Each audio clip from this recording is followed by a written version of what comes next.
Welcome to Bugs X Bones, the only show on the internet that gives you all your daily doses of vitamins and minerals. Especially in this jelly-created city. Don't consult that fact with a doctor. They'll lie to you for money. I won't.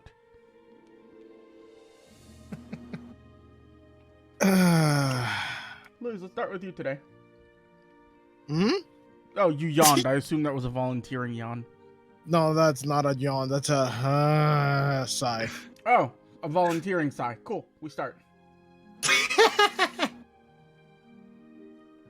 Hey everyone, I'm Luis Vasquez. I make music. You can follow me on Twitter at Luis Vasquez Music. Right now, not much happening. Everything is on the back burner, but you know, it happens. So yeah, if you need any custom music for your D&D campaign, streams, VTuber intro, whatever, hit me up. I got you. Next. Noodle. You know what? I'll go next. No, Okay, Noodle next. Noodle always goes last. Yeah, you know, Noodle, go for it. Hi, I'm Noodle Laser. I'm very tired this morning and I've got a throbbing headache. Normally, though, I'm feeling a lot better. You can find me here on Phantasma. My commissions are always open. Next person, please. Now, Dan. Hi, Ninja Dan's Funhouse. I go after Noodle Laser. Channel manager and main editor at Phantasma. I'm in a lot of things on here, like I'm playing Grifter here in Bugs X Bones. If I'm not actually in something, I'm behind the scenes doing stuff. And I'm really excited because we're finally nearing the conclusion of the Blue Empire arc. Yay! It'll be someone else's turn of the barrel. Barrels loaded up and being fired off by my number one friend, the goon himself, Jack. Hey. Goons for life, dog. Goons for life. Where's my string cheese? Goons for life, jeez. That's right. Goons always eat string cheese together. They do. I already had some, I don't want more. Hi, Blackjack K9. I do the arts, my commissions are currently open. I am the DM for Digimon Knighthood, which is really fun and will be coming back soon. Now that things are calming down in personal lives. Anything else you need to let people know? Not really, that's about it. Yeah, commissions and Digimon, that's it. Right on, right on. His logos look good, his art is fast, and Jack is delightful, so give him money. Cable provider, founder, File Phantasma, did a lot of stuff, was doing a lot of on-the-ground promoting for this fucking channel all weekend. And now I'm tired and happy to just sit back, relax, and do something I actually have a plan for. So, my commissions will be open till July 15th.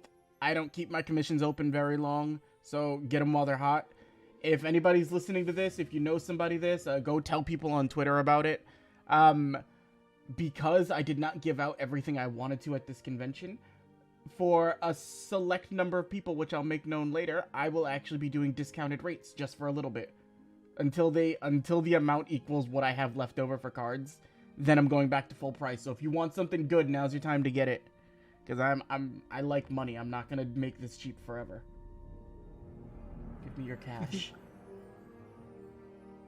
No. Chibi Wisdom couldn't be here today, but follow at Chibi Wisdom. Commission him. He does a lot of amazing art. He's also a really fun DM for something that'll hopefully be coming out real soon. Yep.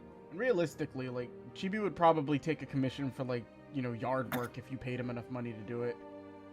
Chibi likes yard work. He does. But he also cheats at Team Sonic Racing. Hello, Battery Batty the DM. Also known as the cream cheese cutie on Someone fucking sounds OnlyFans. salty. I'm not salty at all. I'm here to not take out my frustrations and losses in Team Sonic Racing out on my players. I am the DM for Bugs X Bones. I do art on my Twitter, Battery Batty on Twitter. I stream sometimes. I probably should stream more. I have a webcomic called Fey Anarchy, and most importantly, subscribe to the YouTube. That Also, came Batty through has on mic. Batty has a song in the works too. Oh yeah, I'm also working on songs. Actually, 2 songs. Well, 3. But I need to learn the music part, which ironically is the hardest part. Batty, you're deselling yourself. Just say you got the songs and roll with it. The songs isn't working. You got it. You got it. Don't. If you already start underselling yourself, then people just be like, nope, he went downhill on himself. Wow. Okay, I see. Well, we're gonna start. Does anybody want to recap as I change the music? I would typically volunteer to do it, but please, I still have post-convention weariness. Please don't make me do it. I'm tired. Okay. Well, if nobody's gonna volunteer, last session, you ascended the God Beetle, a island-size beetle. Let me, for context, let's switch over, to the actual God Beetle map. There we go. An island-sized beetle that has an ancient city on its back. The quote-unquote heaven of the Bulu Empire. The party are now exploring in order to finally resolve the key to Grifter's past and finally answer some questions. It was revealed that Grifter's little brother, Rigard, who is perceived to be dead, is actually alive and may or may not have a small penchant for violence now on the God Beetle.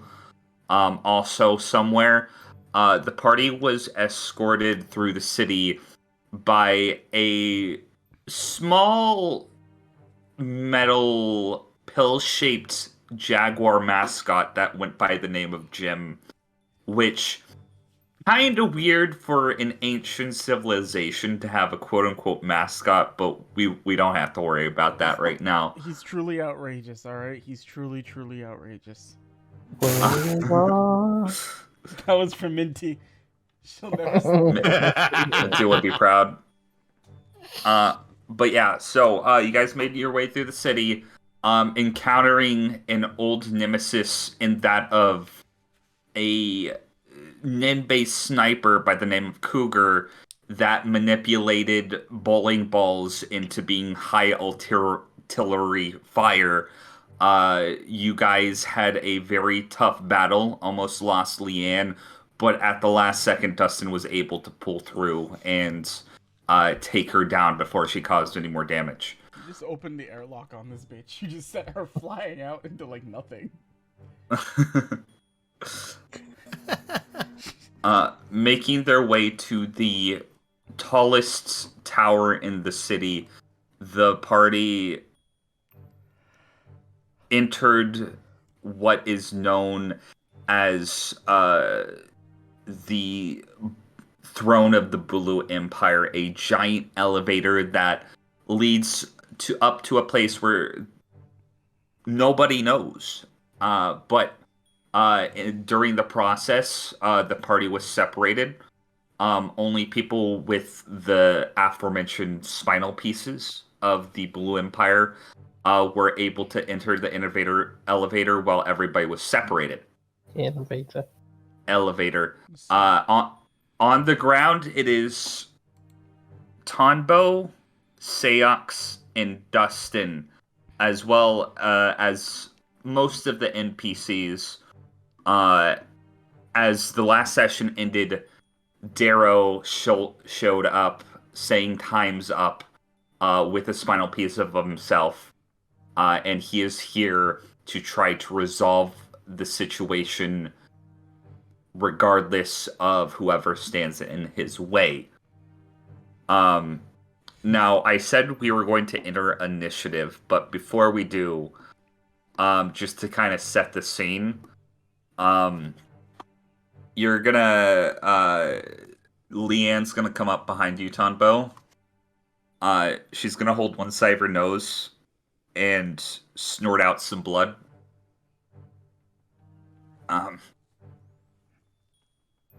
I'm still a little weary from the last encounter. I really hope you got a plan.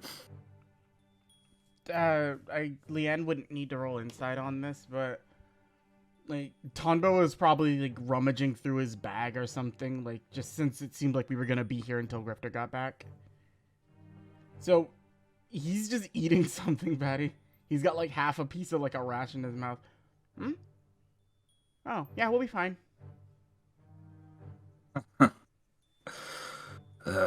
Hope you're right. Yo, Darrow! He is not saying anything. He is just moving forward. I would just move forward to meet him.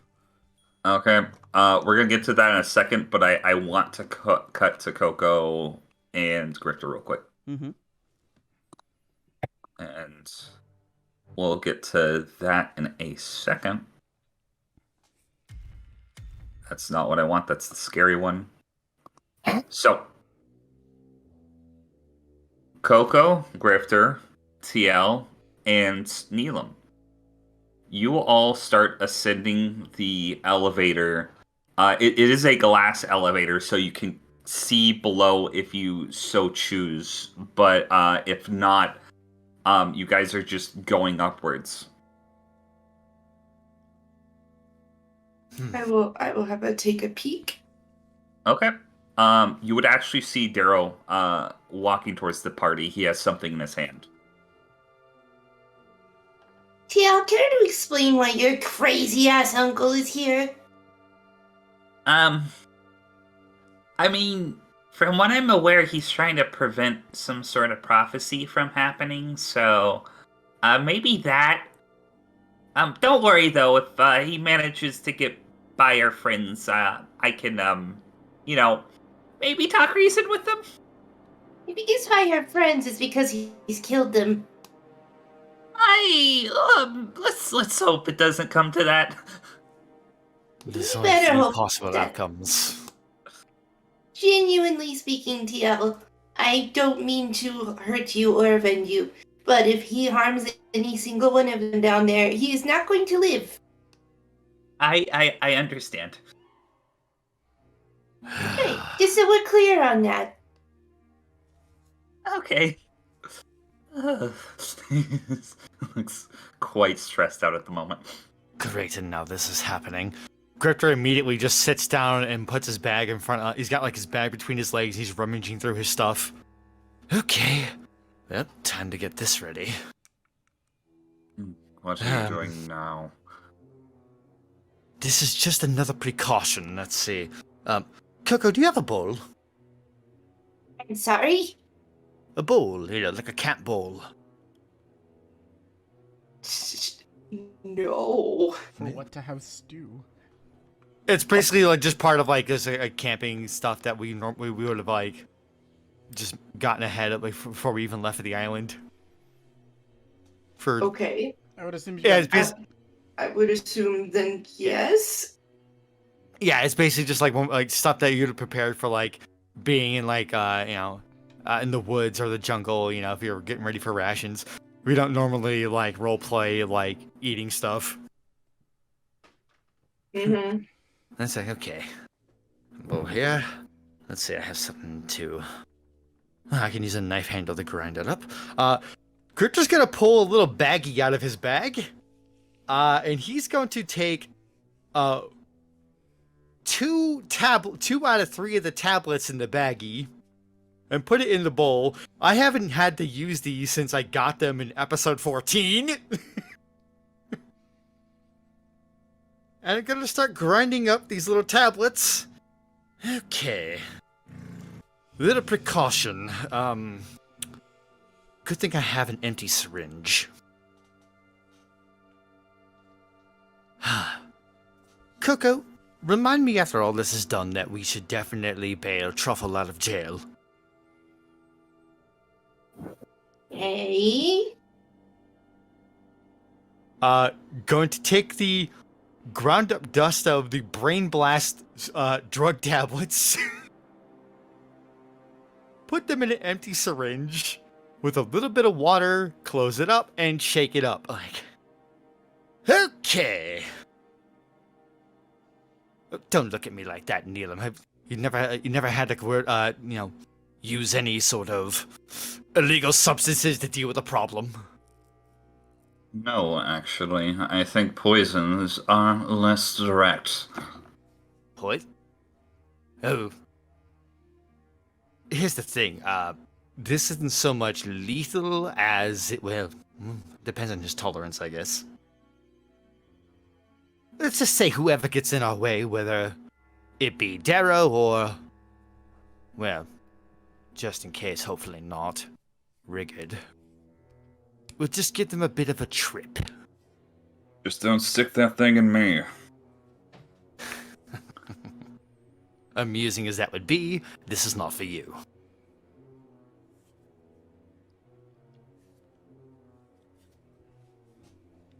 You notice, actually, Jim is looking out the glass elevator, his back turned to you all. What, Oops. Oops? What oops? There's no oops. It seems I miscalculated. What do you mean? Oh, nothing. He turns back to you. No, we are not ignoring that. It's none of your concern for the time being. It's not like you can go back down there. I would say a lot of things are currently of our concern. He just stares and looks at you. Not saying anything. Is this a concern that could potentially get to us? Nope.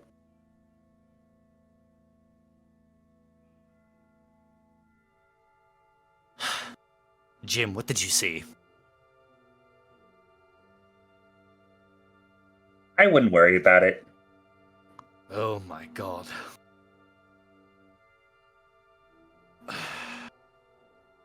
Don't bother, he says. Miscalculations, he says. I've had just about enough out of you, sir. And Coco's gonna go over to it. She's gonna pick it up.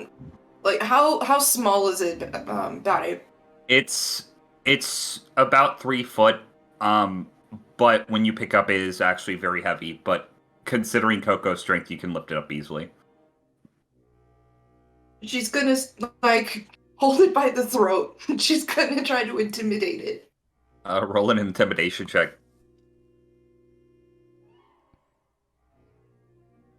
Oh, Fears you not. I cannot feel fear. Oh, that's a shame. That would work. Maybe try it on someone else. Maybe I'll just pop your head off because I want to.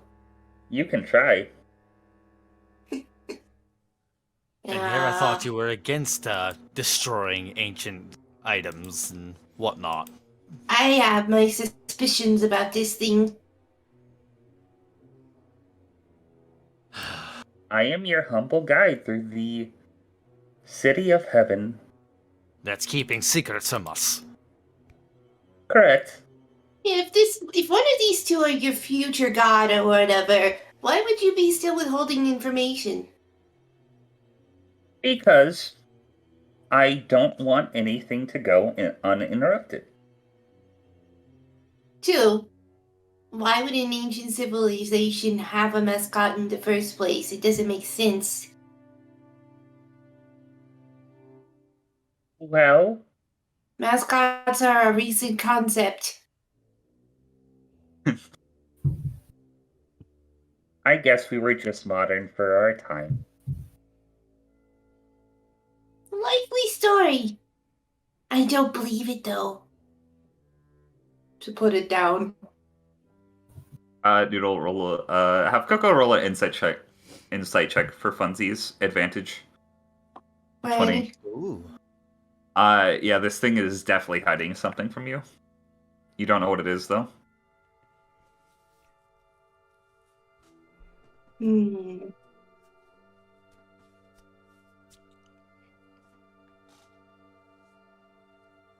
Yeah. Well, intimidation doesn't work, so I'm out of ideas. Okay. TL. Yes. Best case scenario, we all get through this. What are your plans? Well, I think I'm just gonna go back and do what I was doing before, just traveling to new places and finding new animals to catalog.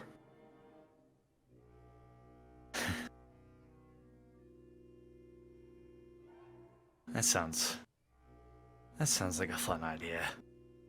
I won't be able to join you on that, but it does sound fun. I mean, I can still hang out with you guys from time to time, but, I kind of got a little passion project of mine.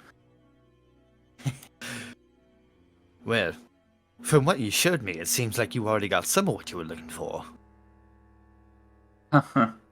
Yeah. Well, I Only guess one in existence, too, apparently. if everything goes accordingly, I probably actually gonna be a little bit of a success from this.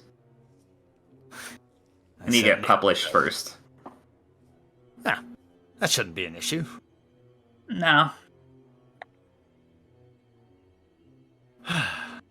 And you, brother, I'm guessing just from here, after here, best case scenario, just gonna go back to Endocore or whatever and begin your plans for financial domination.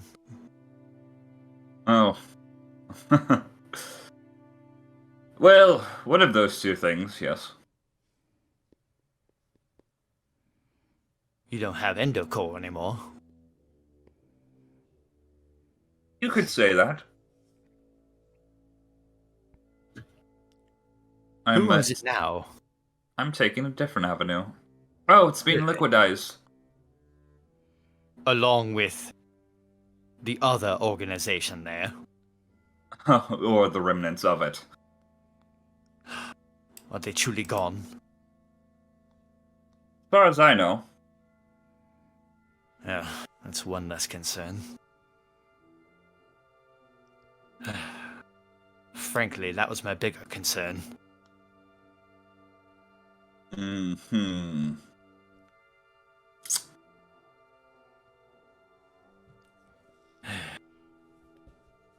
Most of them should be dead. Oh, I bet you saw to that yourself. In actuality, no. Someone took out the majority of them before I could. Interesting.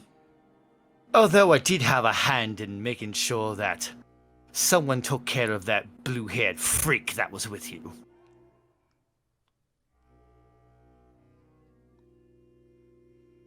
Question out of character, which blue-haired freak are you referring to? Low Illis. Oh, okay. I have a lot of blue-haired characters, sorry. Oh, well, just another contingency. Another pawn in my arsenal. And I didn't think she'd last long against your party, at least.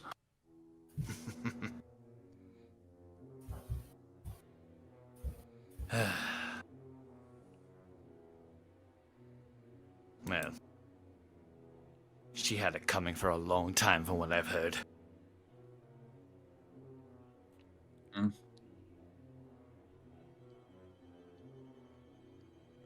How long did you know about what they were doing down there?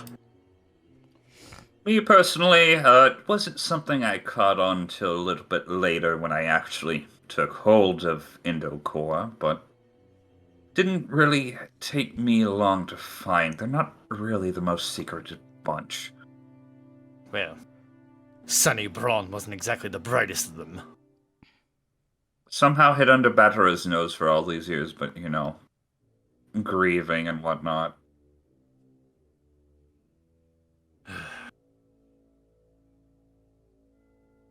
Yep. That's one less thing Anne's gonna have to worry about then if they're gone. Yeah.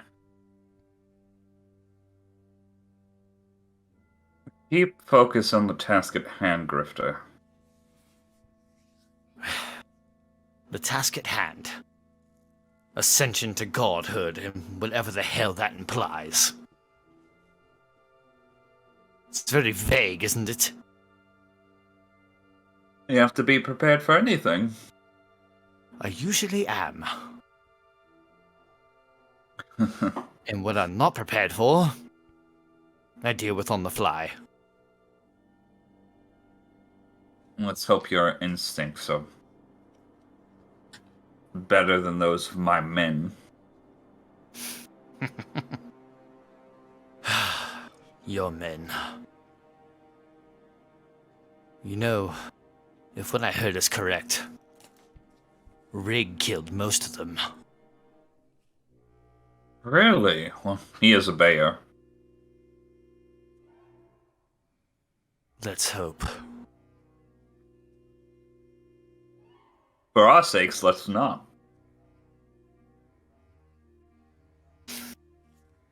He wasn't like the rest of us. You can tell yourself that all you want, brother, but eventually he would have turned. You would have known had you spent much time with him. He was a child, Grifter. Everybody grows out of their phases sooner or later, and then they become what they become.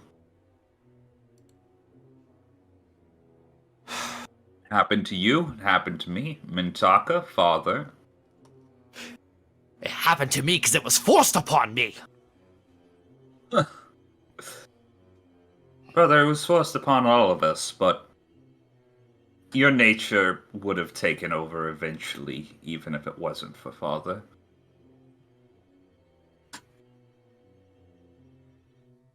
What, that we're all just heartless, manipulating bastards?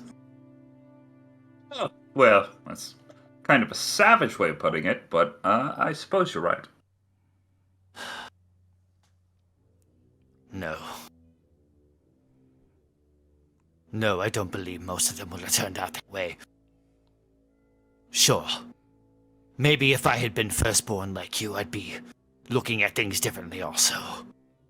I'm not going to deny that you probably had it the worst of all of us. Please, I don't need your pity party. I'm not pitying you, it's realistic. Think about it. All the pressure was on you from the get-go.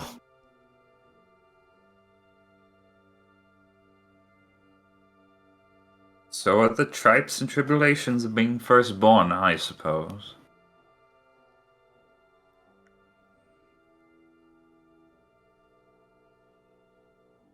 I just didn't see the same thing ever happening to Bella or Bettel, and especially Rig. Beto would have used his genius for something nefarious, I'm sure. He was going to become a doctor. Not all doctors are 100% legitimate, Grifter. He could have used his smarts to privatize his own hospital, or maybe cooked up some nefarious scheme working for organized crime. Doesn't really matter, but... And the same thing happened to Mint. Mintaka was a complicated character.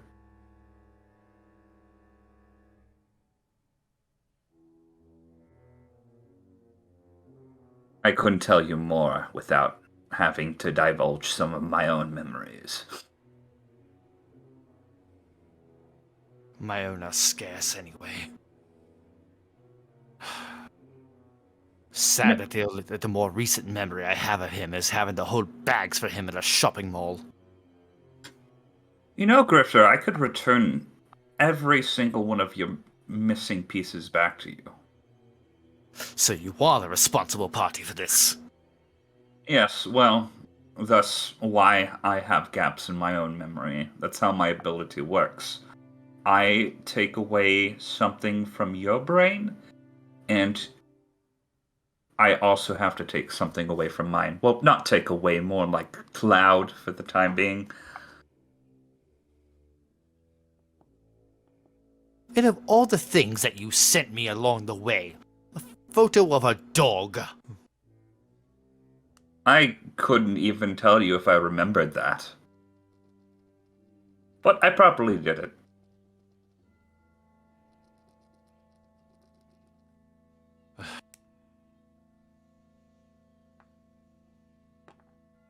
Seems senseless. Wonder how your friends are doing. Elam's going to look downwards. If I know them. Well, bit of a coin toss. And we're going to switch back to the main party. And I'm going to change up the music again. Now I want Dustin, Tonbo, and Seox to roll me initiative. Boy, let's go. 12. 12. Anyone? BRB. Okay. Well, Jack just BRB'd. And you could just click Dustin's token and click his initiative. You know what? That's a smart idea. I forgot I could do that. You're the Okay. DM, you big flimp. I am a big flimp. There's our cowboy. Dustin roll 19. Okay. So, yeah. You guys are in initiative order. But, again, it does not necessarily... You can determine what you do. Seox, what are you doing? Silks is gonna just be in a very passive stance. He's not he's not expecting a fight of any kind. Okay.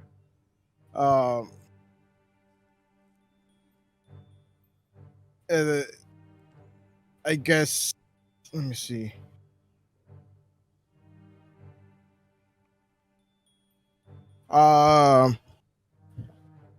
It's just gonna go. I see you decided to come here. Nope. Don't. I guess we are just waiting here, so no point of anything.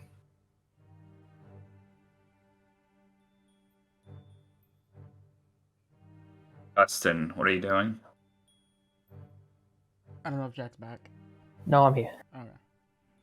Okay. Seox is taking a passive stance.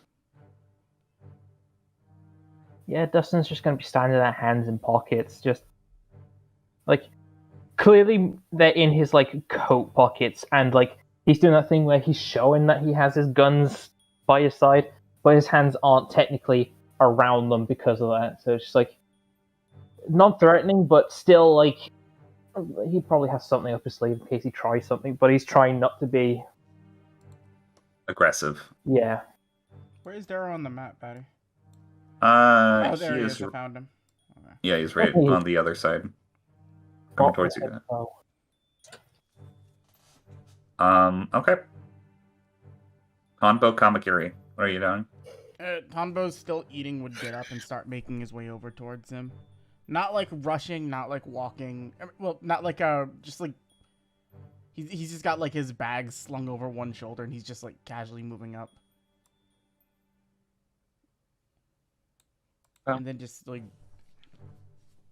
what? You're not gonna talk? Time for talking's over. No, this is probably the best time for talking. You gave me Stand aside. Darrow, you gave me time to do what I wanted to do, and I did it. so we're good. I didn't mean letting this happen.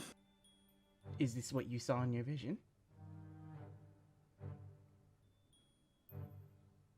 He is going to keep moving forward. He is not moving directly towards Utonbo. Darrow, you want your nephew to stay safe no matter what, right?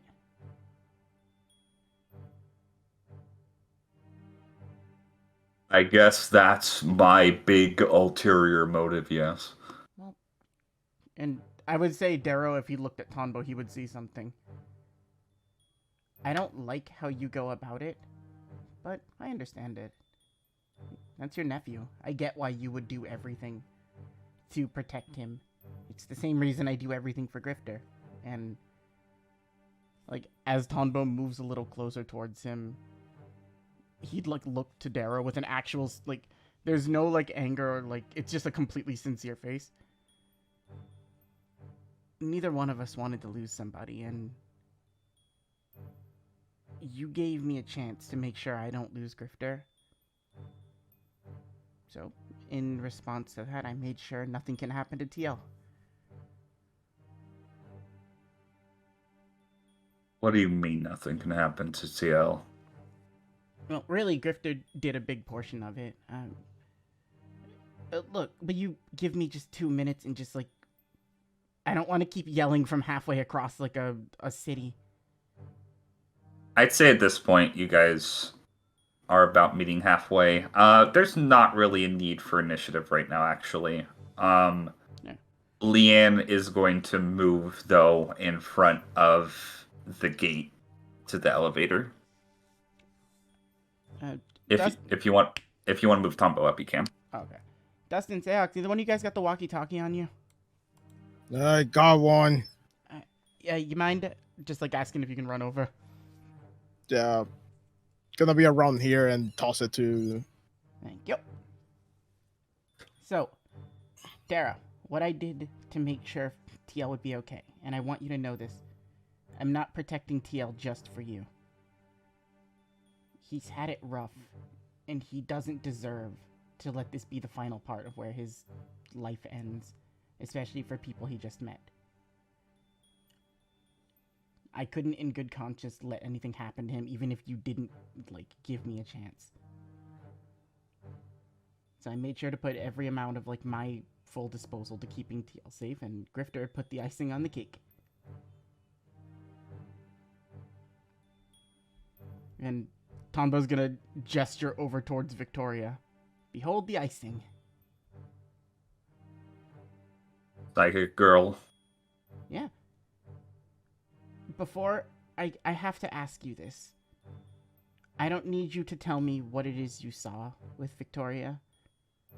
But what did you ask her?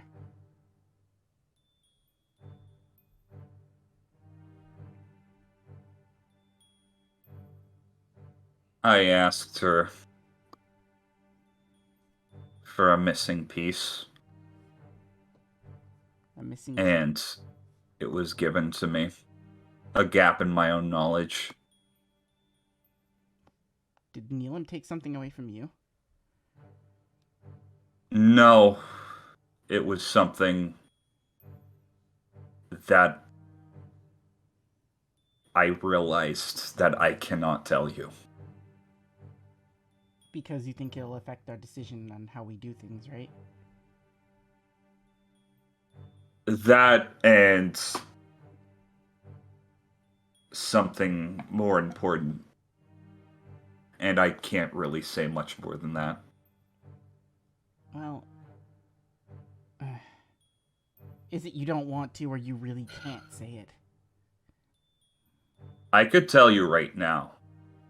I could go blabbering on about what I know to you. But it wouldn't help me. More information's always helpful. So, if you don't want to blabber, I'm more than happy to if you'll listen.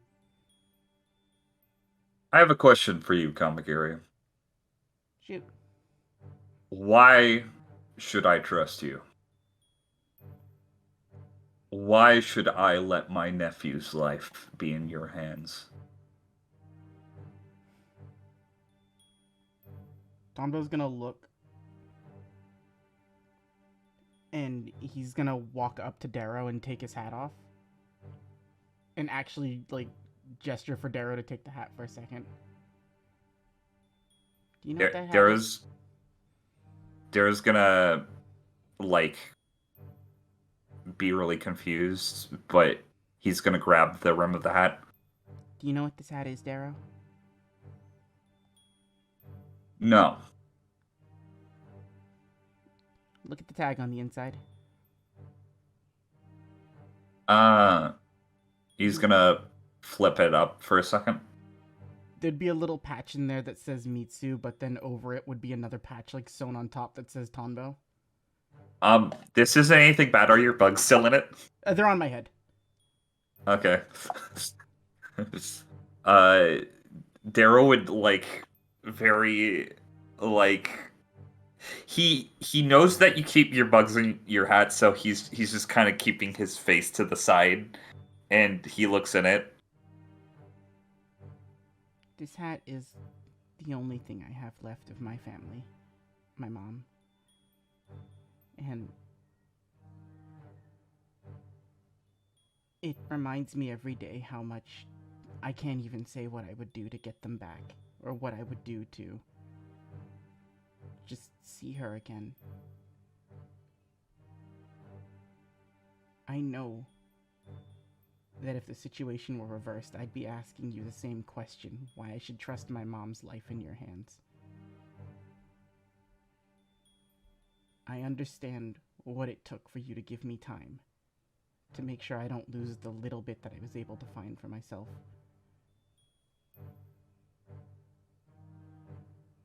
And I know it's not easy to trust that way, but on this thing that means the most to me and anything in this world, Darrow, I couldn't spit in the face of your trust. That's not who I am.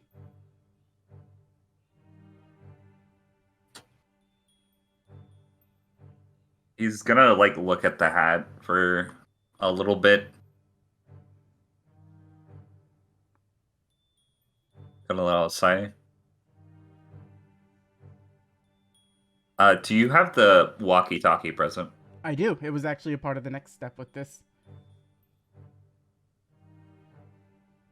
He's just gonna stare at you. What are you doing with the walkie-talkie? I'm gonna hand it to him himself.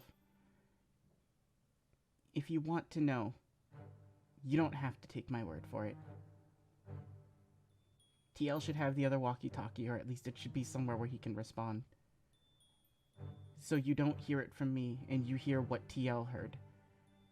Ask him what Grifter asked Victoria to tell him, and what Grifter's specific question was. And if you trusted Victoria's vision to think you were doing what was right, this is the exact same thing. Let TL tell you himself. He already knows you're here. He can probably see you. Darrow's just gonna look up at the elevator. But I don't want you to die either, because TL would lose his uncle. And I don't want to take family away from him.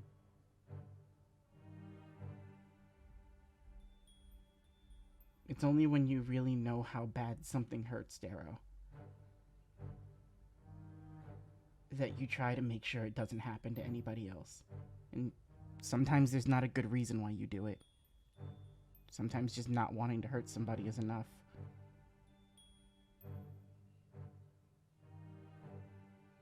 I don't want to hurt you.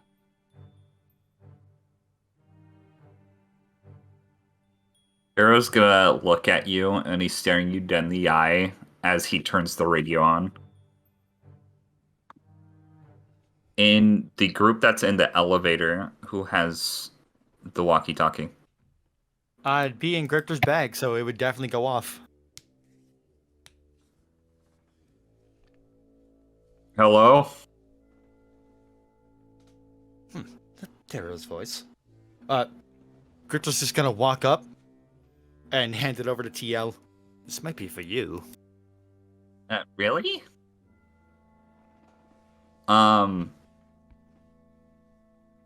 They're going to share a bit of conversation. Basically, Darrow just asking if TL's like safe. And giving him like a rundown of the situation.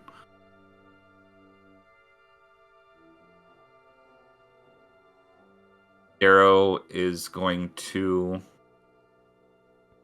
kick the walkie-talkie back over to you, Tombo. Oh, if he's within hat distance of Tonbo, then we're like next to each Oh other. yeah, you guys are next. He's just gonna hand it to you then.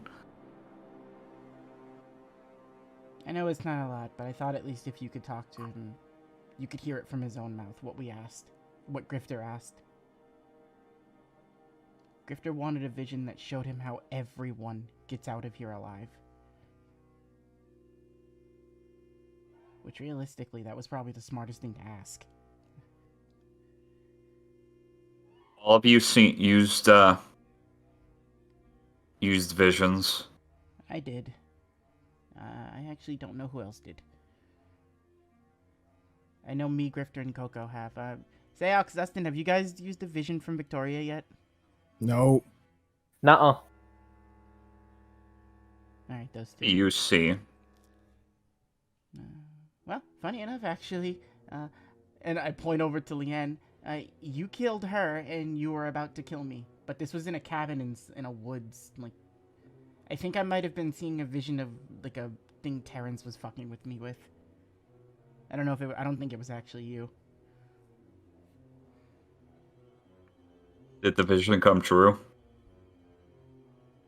You see Tonbo just, like, unbutton his shirt and put his hand on his heart. No. But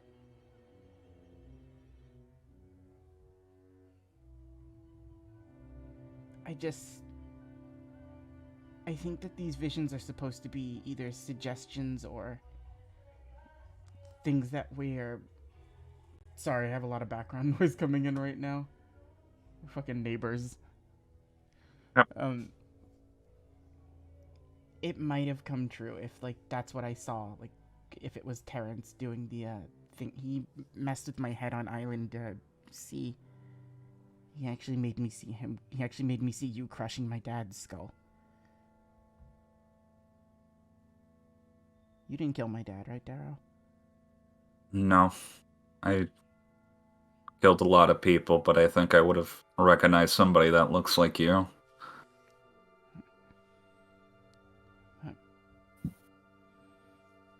Darrow's just gonna kind of like tower over you, Tombo. Tombo's not like, he's not showing any like fear in his like body language. It's more, the main purpose of this is, what Tonbo's trying to do is, if he starts to show fear or anything like that, then it can make it feel like there's something to be afraid of. But he's just trying to speak to Darrow like person to person.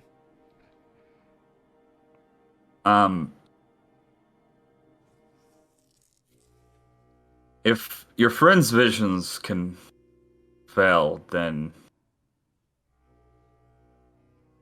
I guess that means Grifter's vision might not come true.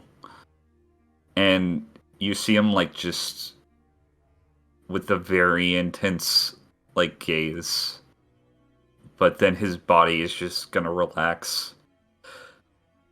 But I guess it doesn't mean my vision has to come true either. There's also And one other he's little gonna thing. plop down on the ground. I'm gonna like lean over to him too as well. There's also one other thing I think you might be interested to know about. What? Apparently, due to the reckless nature of things that I do in this world, a family friend essentially gave us a second chance if something were to happen to me. And luckily for us, that second chance is up there with a small red-headed girl with glasses. Or no glasses anymore, she's a young woman. It's something that can revive people.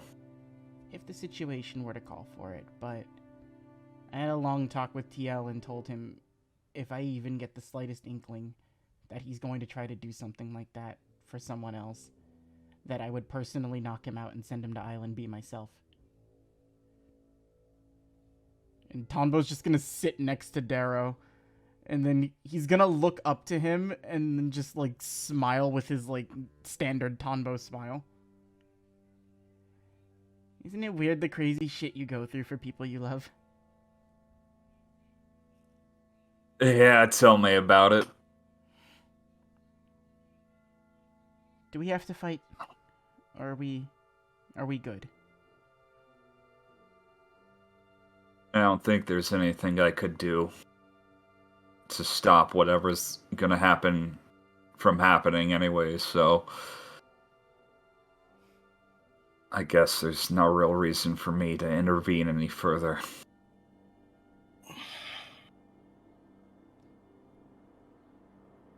Tondra's gonna get a little bit of a cheeky smile across his face, Batty, and have a thought across his head. There is one thing you could do.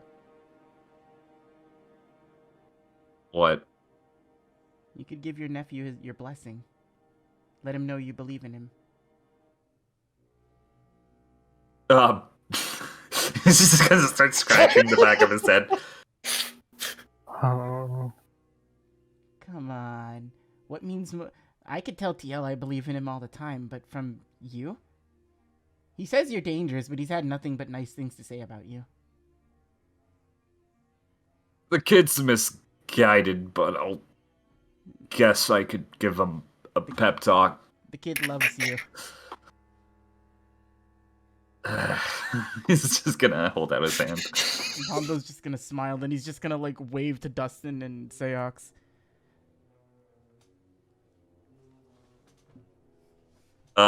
TL? Yeah?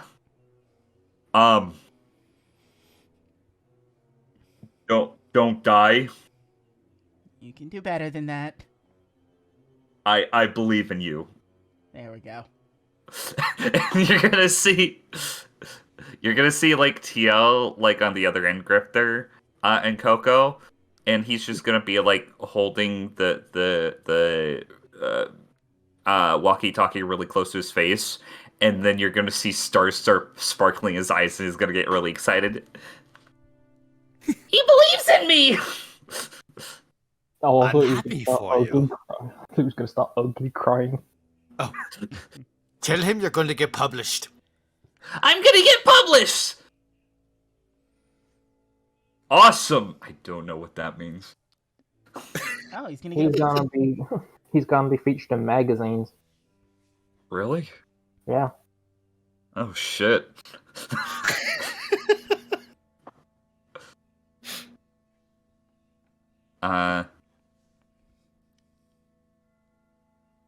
But yeah, with that, I think we can change back over to Coco and Grifter.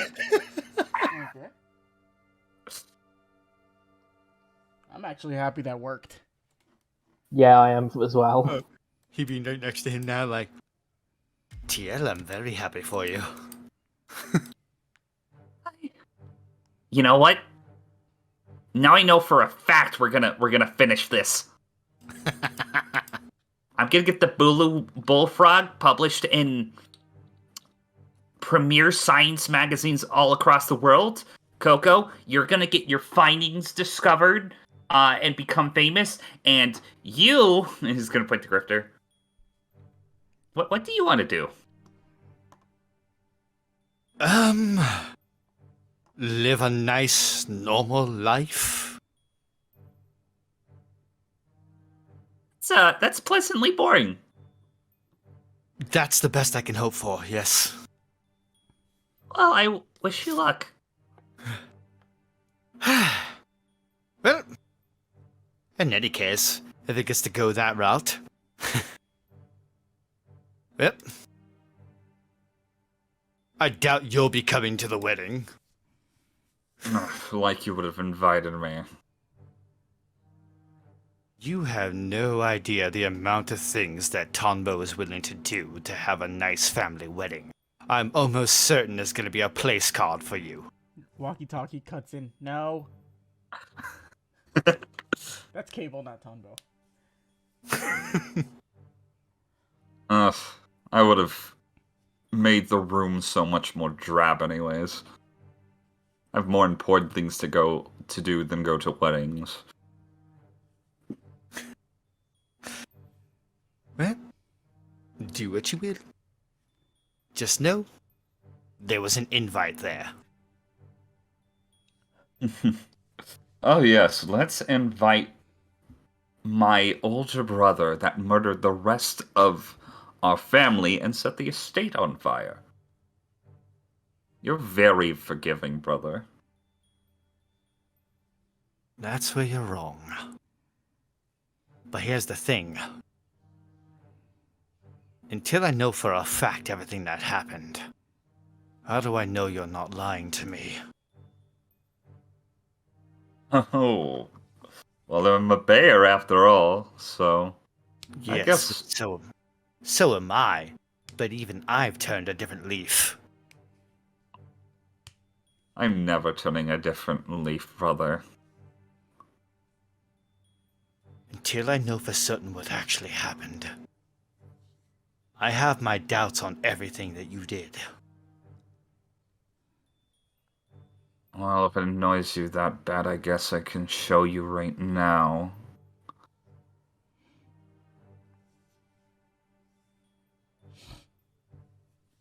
Or not.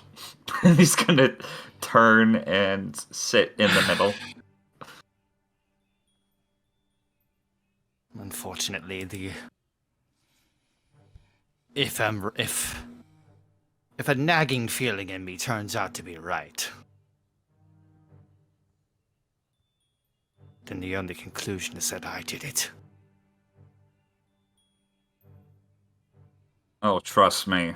You wouldn't have the gall to do what I did. Probably not.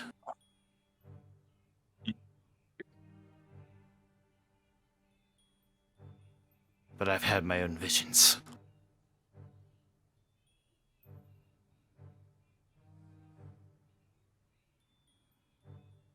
Girl. He's gonna motion over the cocoa. My name isn't Girl, asshole! Oh, sorry.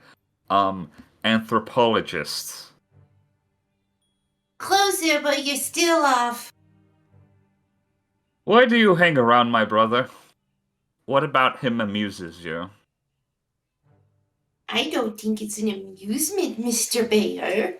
I genuinely enjoy his company, and he is a joy to be around.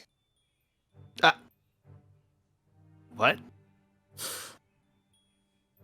You heard me!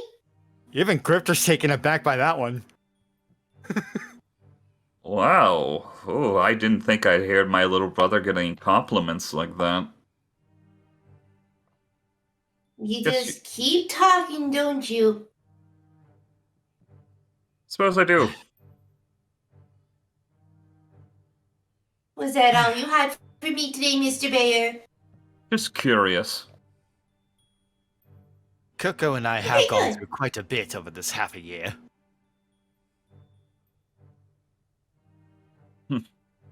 I'm sure you're as thick as thieves. Well, not so much thievery, but there was that small bit of arson. Tiny bit of murder.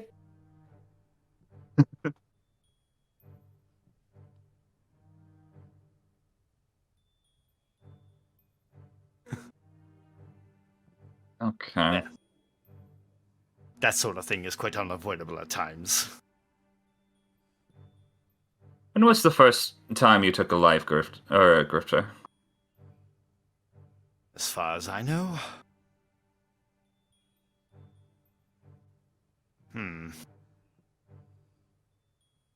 Probably one of the... Might have been a scientist. Past year, I assume. Within the past year, yes. As far as I know. What about you? he's gonna start snapping his finger. Archaeologist. Alright, Mr. Bear, I'm going to only say this once, and only once. My name is Kokomoto. I killed my first person when I was 8 years old. Ho ho! Well, I guess you have maybe. I was about... Grifter, when did the house burn down? 4 years ago. So, I'd say 5 or 6. I would have been around 2019. Hard to say.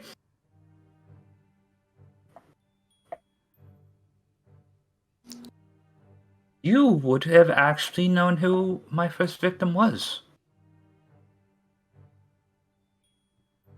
Do you remember the pool boy that went missing? You're the one that killed the pool boy. Well, he was trying to, extort me. So I didn't really take too kindly to that. Why, everyone's just lining up to extort you, aren't they? Well, he was the first one. And if he was threatening my chance at getting the Bayer estate, which now in retrospect I know I probably would never got had I not murdered everyone, but... You were closer than you knew. Live and learn.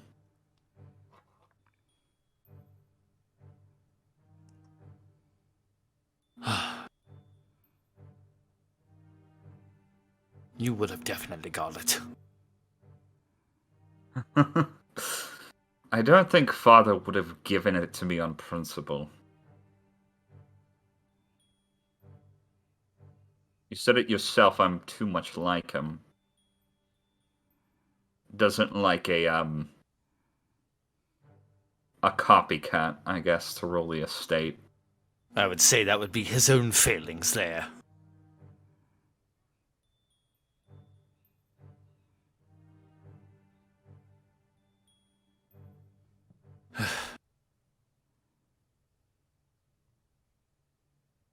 The only reason he took any interest in me is because I despised him.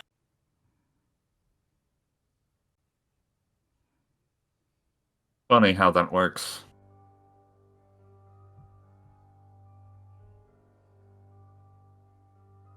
You're gonna see, Neelam contemplate something for a second. Okay. I know what I'll do.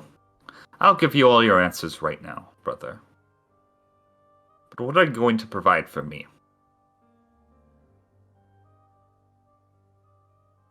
Excuse me? We're at the end of the road here. I don't know what's going to happen next.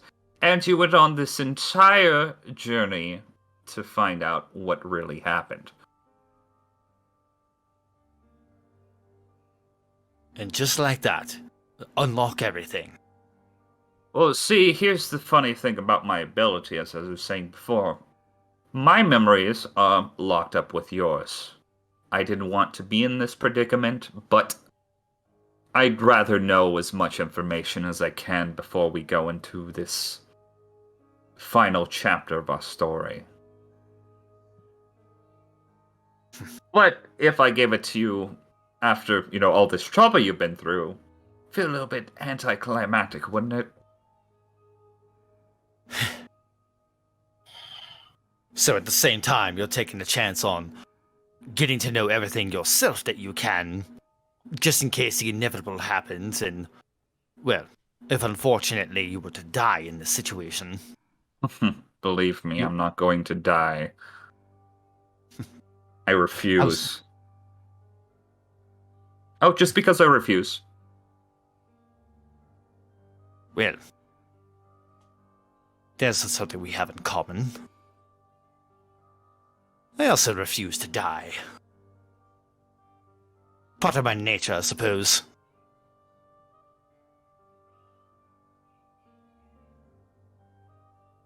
So, what's your offer?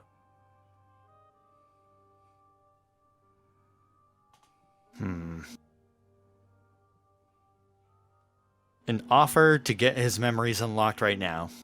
Yes. I don't know if he even has anything that he can offer in return.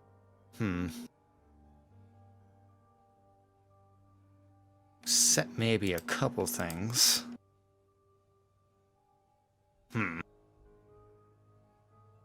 what would even interest you in the first place? Say maybe... This seems like small potatoes, but... A name of an organization that's working to defy you. I suppose that would be pertinent. Bunko Incorporated. Oh, that little prick.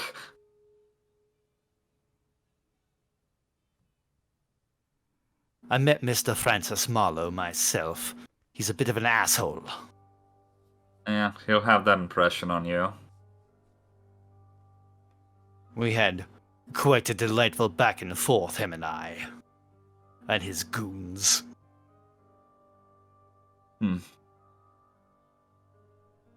Okay. I have something to request. Put a good word for me with the Hunter Association. What interest did you have in... Wait, no, of course that would make sense. That's assuming I come out of here with a star. They Well, wouldn't listen to me otherwise. I guess you better do something extravagant then. Well, surviving this would definitely be it.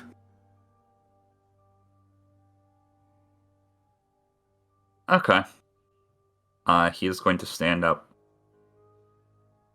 And he is going...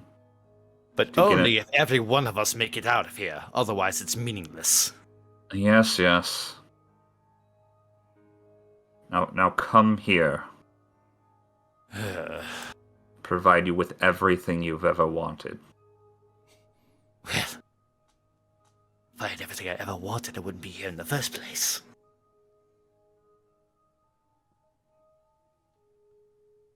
Let's see if I can find something.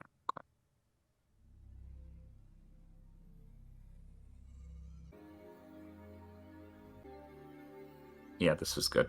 Okay. So, Grifter. You see your brother, Neelam Bayer, start to make a waving motion with his hands. It's very slow but hypnotic. Before you know it, fog, mists, something of that nature starts to fall out of Neelam Bayer's mouth and his nostrils. And the same can be said of you. As his fog over you dissipates, you're going to remember both of your memories of what happened 4 years ago.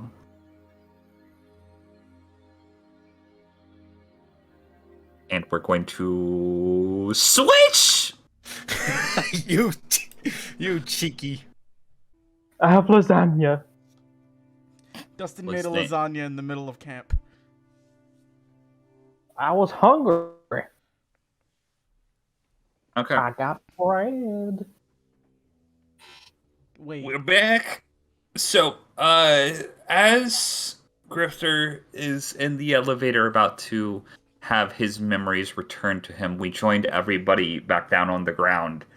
As Darrow has has decided to yield due to their conversation. And he is currently just sitting down, looking at the elevator. Tonbo's just gonna be sitting and smiling like, yeah. I mean, I'm glad we were able to talk about this. I know it's not easy to trust, but oh shit, Rigard. Oh, god damn it. He's... I forgot he's on his way. Oh, I don't have to deal with that one too, do we? Yeah, unlike Darrow, I don't think Rigard's gonna be willing to talk. There's somebody we have to pacify. You remember the masked guy who came up with you? The one that made a mess of all the other troops. That's Grifter and Neelam's little brother. Oh, fun. Yeah, another one of them survived. I don't want anything to happen to him because that poor kid's already been through a lot. You think he's being controlled by something? Unfortunately, he's probably controlled by his own emotions right now. And I'm gonna look at the walkie-talkie to make sure it's off. And then I'm gonna look up to Darrow, Dustin, and Seox. I think we've all come to an understanding and can agree. As much as I love Grifter, bears operate on emotion first. Yeah. Oh, yeah. Yeah. And this guy's got a glowing orb of not fun, I've been told. Walkie-talkie's on mute, you didn't hear that. But I always go, but like, not always. That's not true. I guess diplomatic approach, and then the not so diplomatic approach. I think the diplomatic approach... It all depends. I don't know how... If he attacks first, then we attack back. He's most But- definitely going to attack first. I mean, if the situation presents, I'm just saying, not keen on killing Grifter's brother or harming. I don't want to either. I mean, everyone has a reason. I'm sure we can subdue him. We have enough of us, and, well, he is a tough customer. Yeah, he is. All we gotta do is knock him out. Easier said than done. Before we potentially have to fight a psychopathic teenager, There's nothing wrong with being a psychopath. Oh no, he's a teenager. He's gonna be even more dangerous. Grifter's a teenager as well. Yeah, freaking teenagers with attitudes. No, what actually, that says quite a lot now. I understand so much more about him. would one of you guys mind testing a theory for me? Is it gonna hurt? I don't think so. Don't think so. Okay, hit it. Seox, he is going to slide the spinal piece that he was holding to you. See if you can get through with that thing. What's the spinal piece, though? The spinal piece, it's a long sword. Actually, you would just kind of showing you guys this again. It's a long sword. It alternating yellow and like rose pink. Looks almost like a gemstone, but it feels sturdy enough to be an actual sword and doesn't seem like it's gonna break if you try to use it as a weapon. Well, let's see.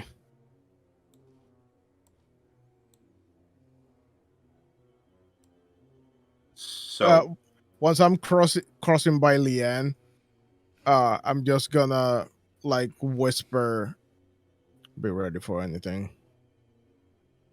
she's gonna nod. So, Seox, as you're trying to go through to the other side of this yellow aura, you feel the sword itself can go farther than you can, but it starts to rebound you back. It's not going to separate you from the sword, but you can discern that if you let the sword go, it would have just stayed there. Oh, it's not letting me go through. It can go through. Well, good news. Even if I wanted to get in there, I couldn't. So, that's a load off your guys' mind, I assume. Yeah. Want this back?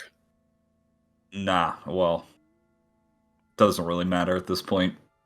Mm-hmm. But that also means Grifter's little brother presumably can't get in there. I don't know if he has something up his sleeve.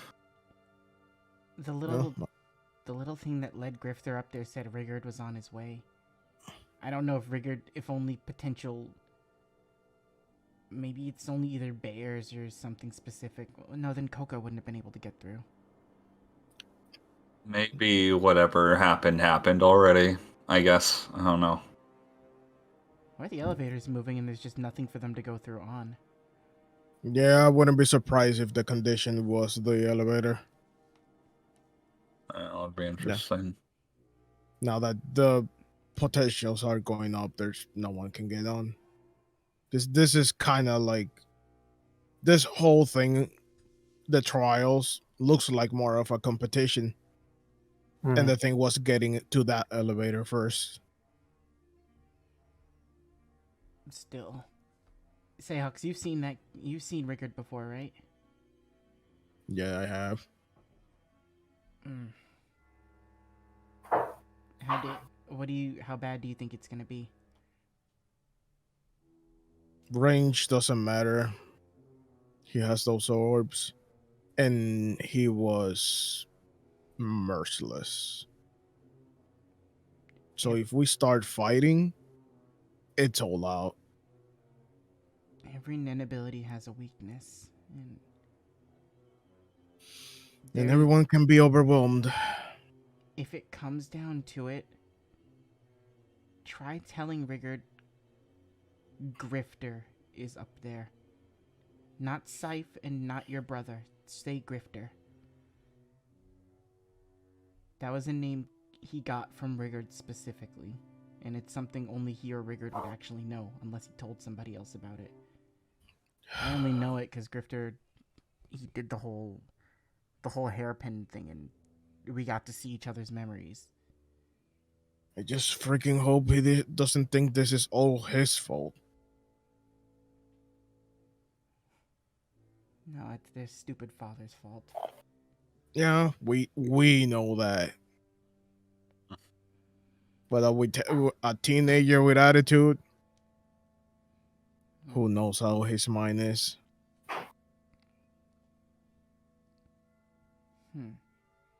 Wait, a teenager. And Tombo's gonna look around towards Leanne. Hey, Leanne, question.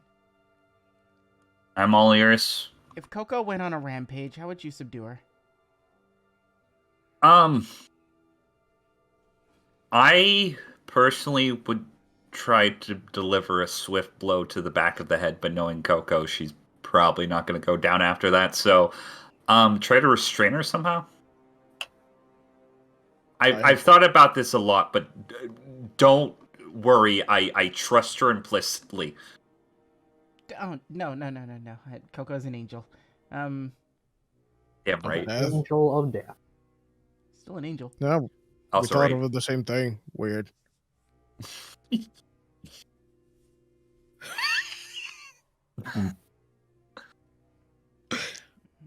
Tombo's gonna go into contemplation. Think I have some potential ideas, but I'm gonna leave the floor open for suggestions. I have rope, but I worry for the orbs if they can be used to get free of them. Probably to his own harm. Who knows? I can hit pause on him. Wait, didn't we have any type of shackles? Does anyone have shackles?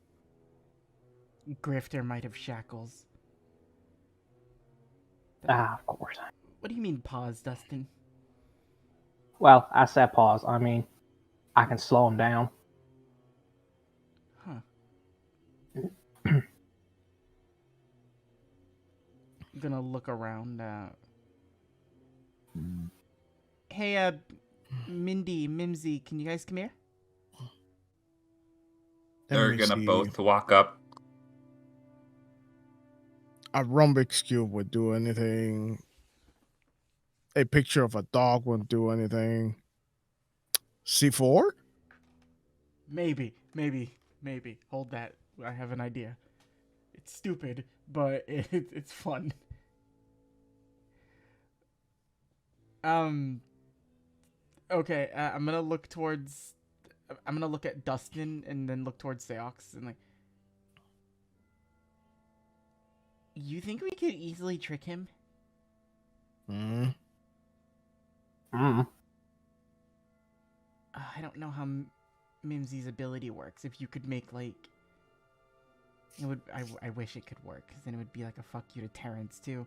If we could make a big mirror to reflect the tower, so that he's not sure which one to go to. Yeah. You see Mimsy, like, she does, like, the X with her arms. Too big. She shakes her head, yes. Hmm.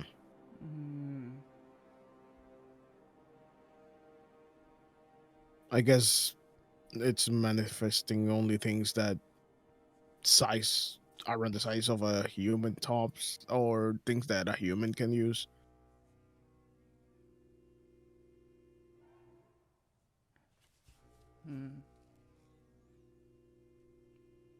Because we cannot just ask for a tank, I guess. Looks towards Mimsy.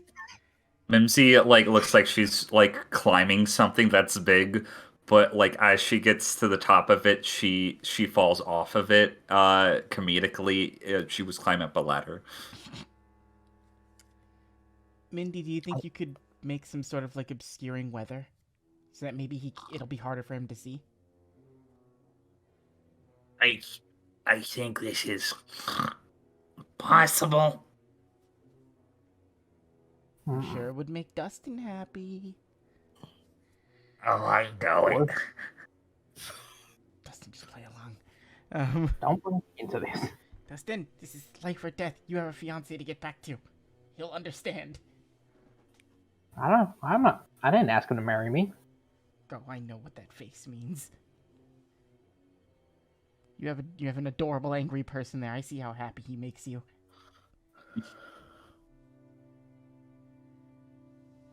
Fine. It would make me so happy if you could obscure the area in bad weather. That's all I needed to hear. Yeah, but wait, don't do it now. Where is the thing? Because we can block specific areas and create like some sort of kill zone. Because we don't know which way he's coming. True. Is there any liquid in this fountain? I'm guessing this is a fountain. Yeah, that's a fountain. There's a black liquid substance. It's very reflective. It has the consistency of water. You do not know if it's actually water. Is it possible to get this whole area covered in mist? It would take a while. I say we try and maybe you the mime, can you make walls? She shakes her head, yes. I say if he starts coming from one of the other alleyways, we kind of corral him against fake walls towards the fountain, and then we just shock him and then tie him up. Because, don't you have some taser fists or something? Seox. We get him in there, zappy, I slow him down. Or at least attempt it. And then we tie him up, knock him out if need be from there. Sounds like a plan. Oh, Darrow, do you think you could freeze that water too, just in case afterwards? Funny thing about freezing people that a lot of people don't take into consideration, and, you know, works differently based off nin abilities, but when you trap somebody by freezing them, it's a lot more lethal than you would initially think, because you're essentially draining all the heat from the person's body as you do it. Yeah, you're leading to hypothermia, then things can complicate. Oh, yeah. It only has to be long enough for us to tie him up and knock him out. Then we can just, keel haul Still, somewhere else. knowing my ability, there might end up being some nerve damage, so we need to be very careful if we want to go down that avenue. Last case scenario, if you want him alive. Yeah, that's last case scenario. If everything else fails. I don't know. Maybe. I don't know how my slowdown really fully works. Maybe it might slow down that hypothermia too, because it's slowing down all the molecules around him. It's more of a science thing rather than a mystical, magic-y thing. I mean, if your slowdown allows me to use my gauntlets on him, we are set. Yeah, that's why I said tase the water first, and then I'll slow him down. Sayak's question. Did he have to do anything specific to command the orb, or can he just tell it what to do with his mind? Like, does he have to point in the direction he wanted to go? Did he? That was a long time ago. I don't know if you would have seen this, but just on the off chance you would have. I was hidden when he killed someone. I know Christopher would have seen it, but Chibi's not here for me to ask. So on the off chance, he does have a little wand that he uses to control the direction of the orb. This is. I think we might. That made me remember. God, there's a way we can probably make finagle ourselves as a plan B. What you got? He uses a wand to direct it. So, if we can get the wand from him, maybe he can't use the orb. And That has to be a condition. Why would he? I wouldn't imagine that sounds that powerful. Yeah, that has to be one of the big conditions for it, surely. I wouldn't be surprised if he has a way to recall it. Or some contingency. But that still can make him like falter. You're gonna feel a little tap on your shoulder, Seox. Mm. You're gonna see Kurogi, my dragonfly, on your shoulder. He's gonna give you a little salute. If you get the wand, no matter what a Nen ability has a radius it can work in. You may not know how far it is, but I can probably get it pretty far away. If I can get the wand from him, I can just get it as far away from him as possible. We'll at least be able to gauge what his range is. And still, there would be. I expect a contingency. There has to be a contingency in his Nen for if he loses it. It could make. I will have one. It could make everything go berserk, and he might not be able to control it if it's gone. But it's kind I say we still try and knock him out. Like, even if... Oh, yeah. Yeah. So, no matter what plan it is, the knockout method is still... Like, all we need to do, if we do get it away from him, is then immediately start going for the knockout blow. Ooh, wait a minute. Yeah. Are there plants up on this thing, Betty? Like, any sort of, like, natural fungi that I can work with? So... in this specific place, there wouldn't necessarily be like large plants, but you would see like on the edges of buildings like little sprouts growing. Could I potentially try to salvage enough to make an herbalist kit check? Yes. Let me try something. 22. Okay. That's gonna work. All right, so we're gonna get some very, very fun new pods now. So, on top of Seox's gauntlets, I'm gonna be distributing some shit out. Okay. Seox? Mm-hmm. I'm giving you a paralyzed pod level 2.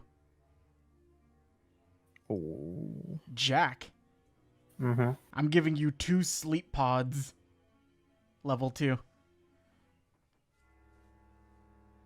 And with the last ones, I'm making 2 emergency healing pods in the off chance that we need those. Can I do something while Cable is making, like, Tombo's making the pods? Yes. This just for me. I need to meditate 5 minutes, like a couple minutes. Okay. What did you want Mimsy to do? You wanted her to set up walls? Yes. Okay, so I'm gonna say she can do so, but the ensuing fight, Mimsy is probably going to be during the duration trying to keep the walls up. So if you want to draw me where you want the walls specifically, you can. Do you want to do it, Jack? It was your plan. Yeah, I will attempt to do it. And same goes for Mindy. She can use mist to obscure the area, but that's mainly what she's going to be focusing on doing because her Nin ability is like a very specific range. She's actually having to go through the entirety of this plaza to disperse mist. And I will say, Victoria can spend any potential combat defending Mindy and Mimsy while they're doing their thing.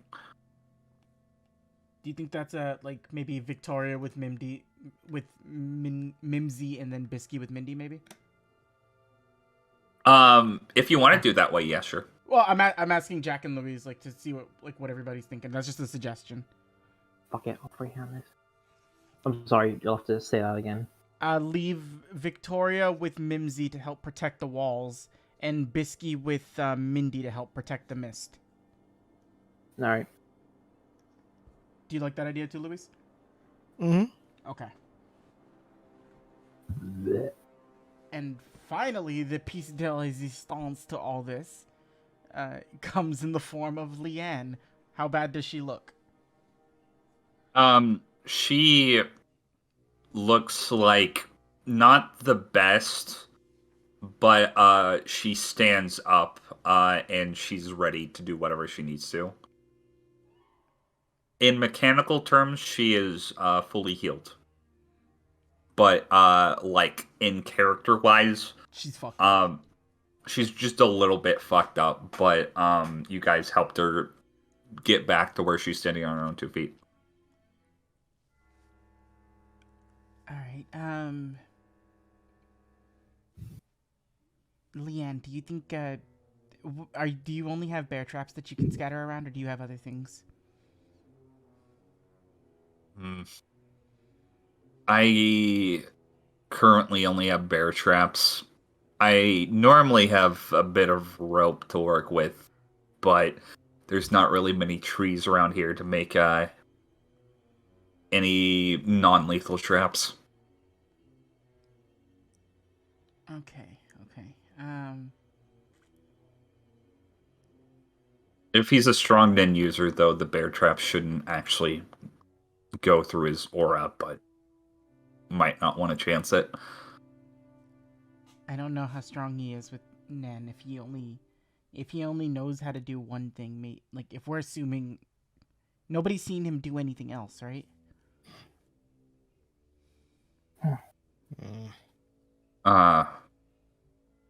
This is really more towards Seox because I haven't seen. I've never met like the current version of Rigard. I've only seen Rigard in like dreams. Yeah, that's about it. I don't know what else we can do.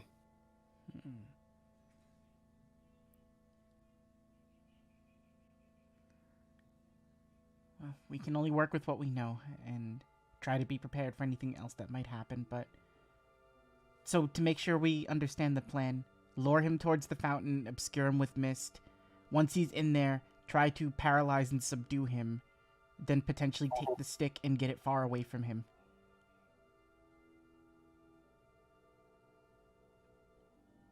Are we all good with that? Yep. Uh-huh. Hold on. To mark where the walls are for everybody to see, would you want Darrow to just put a line of ice? Yeah, like a small line of ice at the base of the wall. Yeah. Okay, and are you fine with these walls specifically? I trust Jack on this. Okay. I'm just saying because they're, if you guys want to get past them, you're gonna either have to climb them or go this way. I'm probably gonna to the center fountain. Unless if you wanted to walk that way yourselves. All right. Where's my dice? Because I don't know if I want to suggest this just yet. Fuck it, I'm gonna do it. Seox, Dustin, Dara. Yeah. All right. Seox, that's C4. Do you have a remote detonator with it?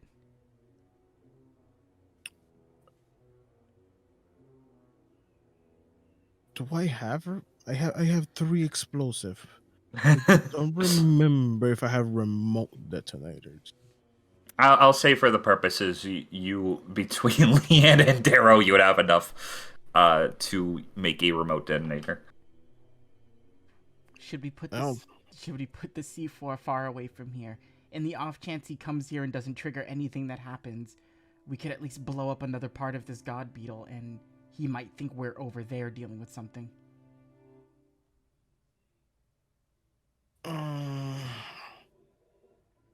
Honestly, I don't think that would actually work. Is he even here for us, or is he here for the tower? I have no idea. Yeah, I'm pretty sure he's here for the tower. Then that might not even bother doing anything. That'll be a, oh, look at that. Anyway, moving on. Yeah. Eh. The only thing I would say, this is the last resort at the door. At the door? Yep. Oh, put the C4 at the doorway? Yep. I don't If he think gets Grifter would through, we forgive can- any of us if we blew his brother up. That's why we won't. We just, if he starts breaking through the wall, and he starts getting close enough, we make the blast to at least knock him off guard. Knock him on his ass, and then we'll take that opportunity. He's an in-user, he can take an explosive. Yeah, that too. It's not the Nen I'm more worried about. It's just... I don't feel good about fighting a kid. I know, but Let's- he's also but if you take that out of the equation right now, he is an evil murdering machine. Yeah, but... I mean... So's Neelam. We don't kill him. I'm not saying we kill him, but I say we do what we have to do to keep him from going in there. Even if that means he has to get scraped up a bit. You're right. And... You know what? If the worst should befall Rigard, and he unfortunately dies, as long as everything stays good up in the tower, we still have the thing that Sho gave Coco a while back. Like, if it were to come to that, but I'd prefer Rigard not go that route. I feel pretty good that nothing's gonna happen to TL. He's smart. And I haven't used my rewind yet, so we still have that in the back pocket. All right. Okay, before we start, I want everybody to tell me where they want each token. All right, but give me like half a second because I want to make sure this information is conveyed before we start, Betty. Okay. Which Fair is, essentially, Dustin, if you have to rewind, we won't remember what it is that you've done. So, let's agree on a word you can say right now. That way we'll know you rewound time. But we won't relay it to Rigard. Just something only we would know you would say. Persimmon. The what? The fruit! Okay. All right, persimmon it is. If Dustin screams persimmon, that means time was rewound and we killed Rigard. Let's not do that. Or one of us died. It just means time was rewound. Your Nen ability gives me tired. Right. All right. I think that was all I needed to make sure is that we had a code word. Yeah. So where's everything? So the black lines that Jack drew are walls. You guys can basically place yourselves anywhere on the map that you want, and you can direct me where you want NPCs to stand. Okay. We won't be able to get through them, so we have to be on the inside here, here, or here. No, well, if the walls just work, then he's trapped on the other side, and we don't have to fight. We have to be on the inside to do the thing with the fountain. Yeah. I will say the walls also aren't like, they don't go up forever. They go up, you don't know how far they go up, but you know at least it's somewhat of a distance. Seox, how good are you? Have you figured out Zetsu's stealth yet? More or less. All right, you're gonna need the Zetsu stealth and like super mask your aura, because I don't know if he can use N or in, but if he gets close enough, normal S said, yeah. Like our Zetsu on top of everything. Like we need to be super invisible for this part. Yeah, like I can do normal Setsu, yeah. That saved me through the freaking jungle when I was alone. All right, we should all. Dustin, you know best how this should work out. Where do you want everybody to be? Sorry, I was eating bread. Give Tondo a piece, damn. No, I'm the last one. My bread. We should all really be hiding around. Well, no. Okay, let's see. I want some of the more squishier ones on this side of the wall, away from the fat for now. And by squishier, I mean, well, she knew who she was. Mindy. Bisky, can you stay with Mindy? Yeah, easy I'll definitely need you on this side because just in case the walls start to fall, you have to be I want you to come in as hard and fast as you can to hit this guy while the mist is still around. Because if you can blindside him with that, then we still have a secondary chance. I think I can do that. And I mean hard and fast. Shatter his shoulder if you can. Mimsy, if the walls come down and it looks like there's nothing left that you can do, can you make a stun gun? Or trank darts or something. She lifts up her hands and puts her hand on your shoulder, and you feel a giant boxing glove. Good enough. That'll work. I suppose I could take watch over Mimsy. Yeah, hang with Mimsy, Victoria. Please try not to kill him if it comes down to it. I don't think I've ever killed anyone ever, so... I'm gonna want the rest of us on the inside of this wall. Preferably hiding inside the buildings. And if we at least start to hear him walking by, then we need to tail him. And we need someone near the fountain. We need them to be possibly our guard post. I wonder. I'm gonna pull out the walkie-talkie. Okay. Hey, Grifter, are you there? Tondo? Oh, wait. When would this have been? Grifter wouldn't respond at this point. Oh, Grifter. Maybe Coco or TL. Either one. It doesn't. I just need somebody on there. Coco? Coco, you there? Yeah, hello. Coco, can you do me a bit of a favor? If... Oh, damn it. No, this isn't gonna work. I was gonna say if you see Rigard coming from up there, could you just give me a quick ping? But the walkie-talkie might give us away. Yeah, you're right. I thought it would work. No. You guys have to deal with what you're dealing with up there. We'll take care of everything down here. Really? Hope everything works out. We believe in you. Do it fucking fast. Please. But no, that was me realizing in the moment that plan would be really dangerous to do. I don't want a walkie-talkie alerting the psychopath. Okay. So I'll take one of the buildings. even that smallest beep just to say someone's hit the button on the other side, it can be very dangerous. Where do you want Leanne and Darrow? More importantly. Everybody should have a moving buddy.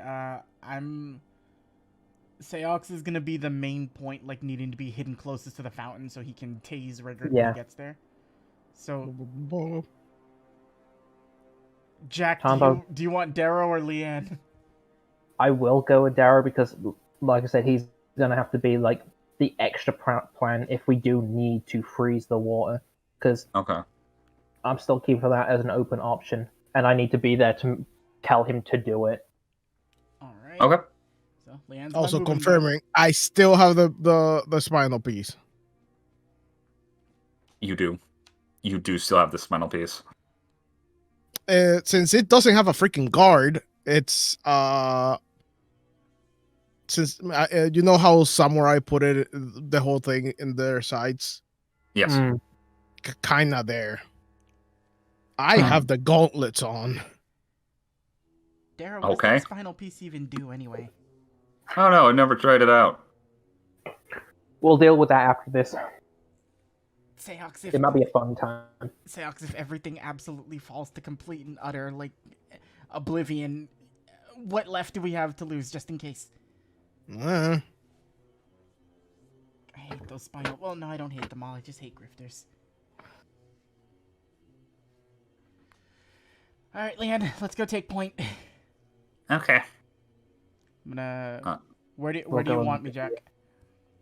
Me and Daryl go over here. I want you to be in this building. Got it.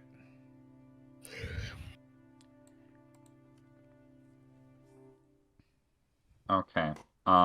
So. And I know there's one more path, but that's the smallest and thinnest, so there's only one way to go, and Seox will have to be our like thing for that one. Let me. So you only have to focus on one pathway. All of us will be focusing on the others that are around us. Okay. So Tonbo's keeping watch over this path and this big open path right here, right? Yeah. Alright, perfect. Because if there's anybody good at keeping watch, it's Tonbo. Yeah, I'm not that good as the thing, so... Is everybody ready? I'm clear on what we need to do. Louise and Jack, are you guys clear too? I was the one that made the plan. Of course I know what we need to do. I'm doing... Oh, whoops. Just verbal confirmation, Jack. I just want to yes. I just want to set stealth in the middle of all of everything. Got it. Also, I'm going to say during this entire encounter, you guys are going to have walkie-talkie access to everybody on the field. And I'm going to ask everybody be silent as a cutscene moment is going to occur.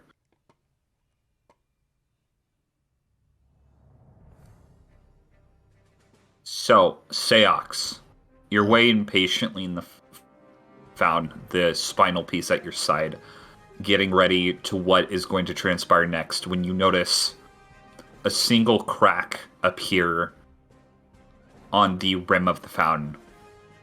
And it expands outward as you feel the entire ground shift out from under you as this entire plaza starts to break apart. There we go! The fuck is this? So, as you guys are all taking point getting ready, you hear just the sound of 1,000 glass bottles shattering or an entire metal trailer being compacted in on itself as this entire plaza starts shifting as if a earthquake rips straight through it, and everything is reduced to shatters. You see Victoria and Mimsy being lifted up as the plate starts to move upward. As the fountain breaks apart, the water starts drifting downward, Seox, and you're just trying to maintain your grip on everything. And we're going to switch over to Grifter. We'll get to that in a second.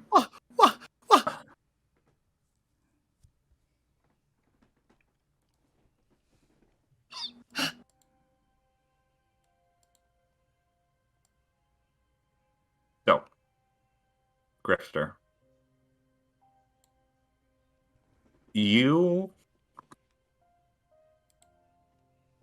are non-conscious right now.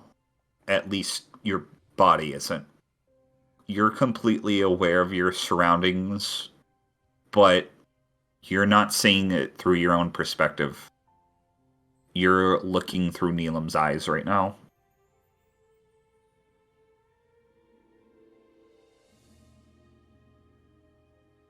I need to change the music. Hold on just a second. No, I was feeling It's optimistic. a little too much. See if this works.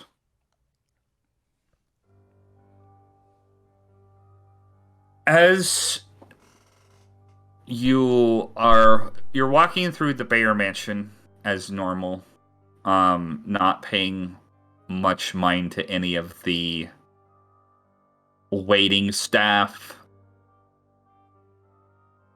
You look behind you as you enter into a reading room on the first floor of the Bayer Mansion. There are a lot of different bookshelves filled to the brim with different books. There's a ornate rug, and then there is a desk. It is kind of like a pseudo study for the rest of the Bayer children for the most part. All the lights around the room, and the only light that you can see is coming through closed window shades. And in the room, you see Mintaka. So what is it that you wanted to talk to me about? Oh, nothing, brother. I was just, wondering something. And you see them have an exchange of words. Neelam has been annoyed with Mintaka for some time at this point. You would know this just from your normal memories, Grifter. But the more they talk, the angrier Neelam starts to get. And you realize that Mintaka knows about what happened to the pool boy. And essentially, he is threatening to tell Etienne unless if Neelam does something specific for him. Mintaka knows that at this point in time, Neelam has been plotting to kill Etienne Bayer. And Mintaka wants in. The only drawback to this is he's wanting to split the estate evenly between the Bayer children, while Neelam himself is wanting to take over. And they keep arguing back and forth for what seemed like a better part of an hour.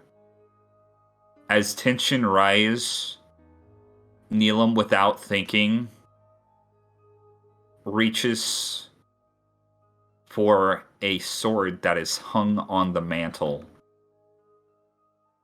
And going off of his murderous instincts, makes a lunge at Mintaka, stabbing him in the stomach. You see horror befall over Neelam's eyes as he is unsure of what he just done. But as blood flows into the giant's hairpin, Neelam's surprise over his own actions dissipates back into the same rage he felt moments ago, almost like an on switch.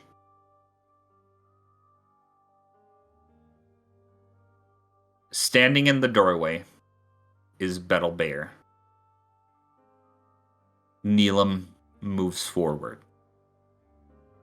Mintaka, still not departed from this plane, makes one last attempt to try to stop Neelam from going further, and he grabs his ankle as he is clutching his stomach with the other hand, and you see Neelam make a quick strike as he starts pursuing Betel.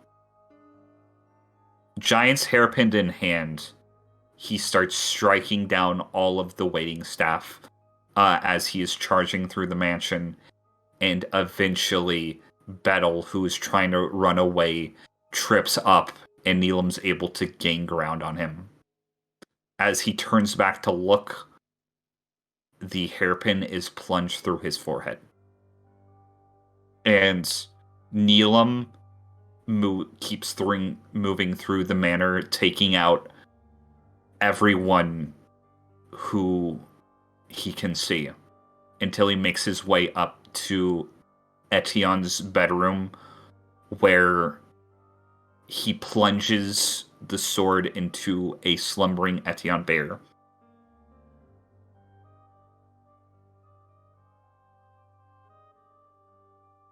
Moving forward, Neelam, still filled with that rage, which just seems to increase as the hairpin keeps spurring him on,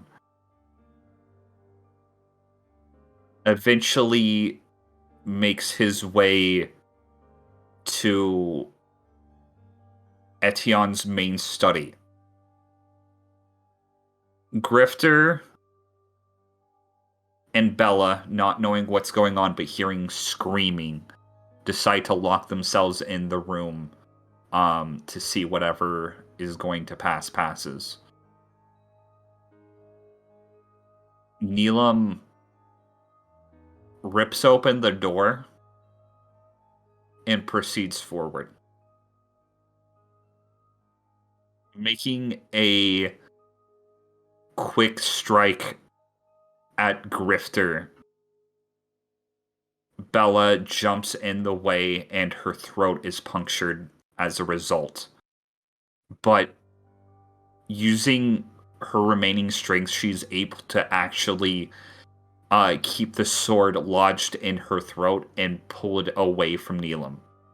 Thinking quickly, Grifter grabs the sword, quickly stroking the fire in the study, and slices towards Neelam's face, taking out one of his eyes and causing him to reel back in pain. Trying to run to get to help for Bella, Grifter, you drag your sister out of the room clutching the giant's hairpin. But the more you think about it, the more anger envelops you regarding your brother and what he has done. You drop Bella and you look throughout the mansion. Dead bodies everywhere of service staff. You come across Betel's body, and the anger in you just, it writhes. You don't even think about your sister at this point. She's gone from your mind. You were focused. And you see Neelam again. He's huddled underneath a desk in the entryway. You drag him out from underneath, you throw him against the floor, and you impale him with the giant's hairpin. But the second it goes into his body, you realize it's not Neelam, it's Rigard. In horror, you lunge back, trying to disarm yourself from the weapon, but it will not leave your hand. As a fire starts to break out through the estate, you run away. And that's all you remember.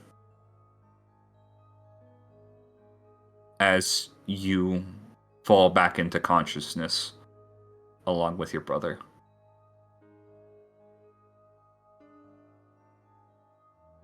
At that point, he'd just be coming back into consciousness, like eyes fluttering, like just grabbing, raising his hands and grabbing over his own head, just walking backwards.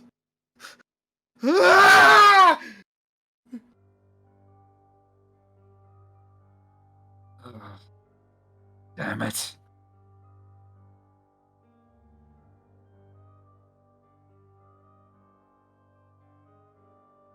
You. It was always you. And he's not addressing Neelam. You look down to the hairpin. You ruined everything!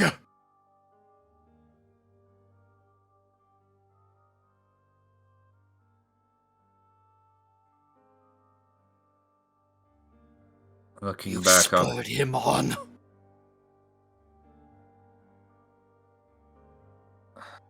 Looking back on it, I never understood why everybody else had to die.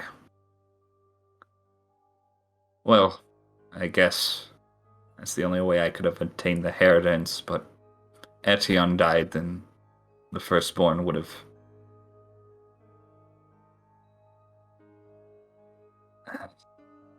Neelam's just gonna think. I'll tell you one thing, Grifter. Just gonna look at him. Going to try to Wait. justify my actions with you.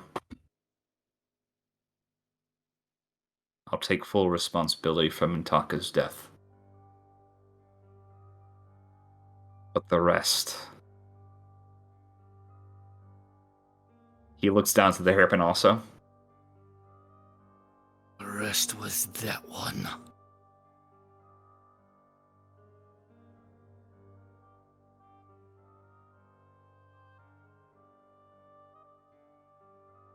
I knew there was a reason I never felt comfortable with you around me.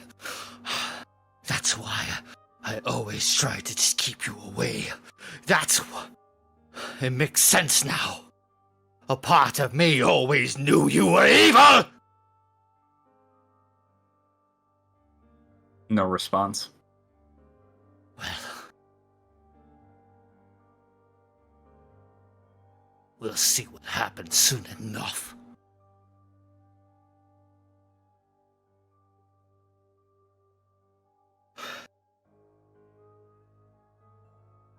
Neelam. Yes. Do you understand everything I was trying to tell you now?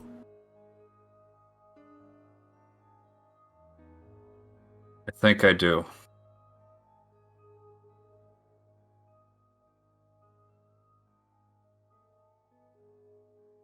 I knew something wasn't right about you. 'Cause if you were truly a heartless killer all the time, you would have done away with me a long time ago knowing where I was.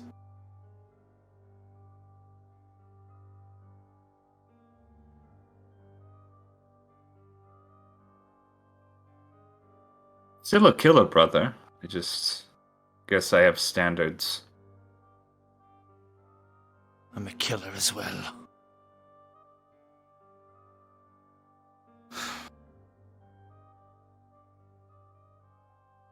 But how did Rickard survive?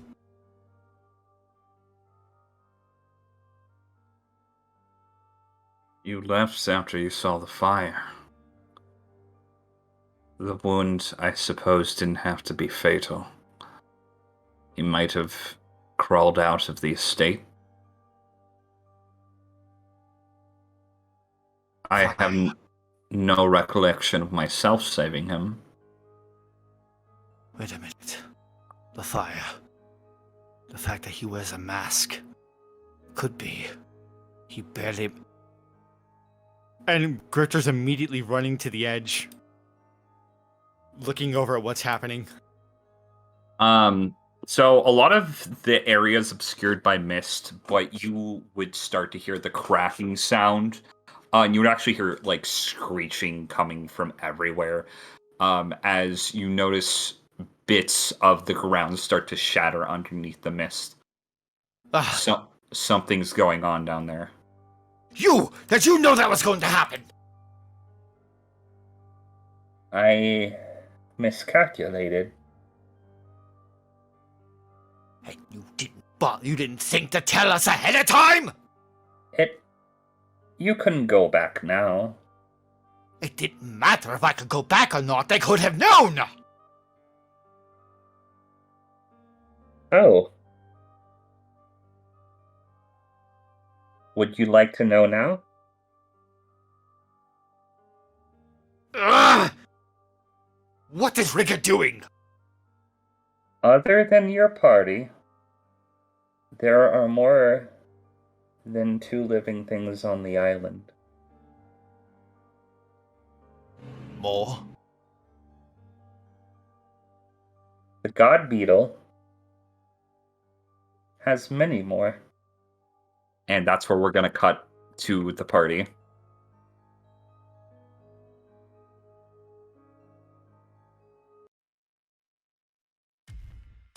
I want everybody to roll me initiative. Except, of course, Coco and Tonbo.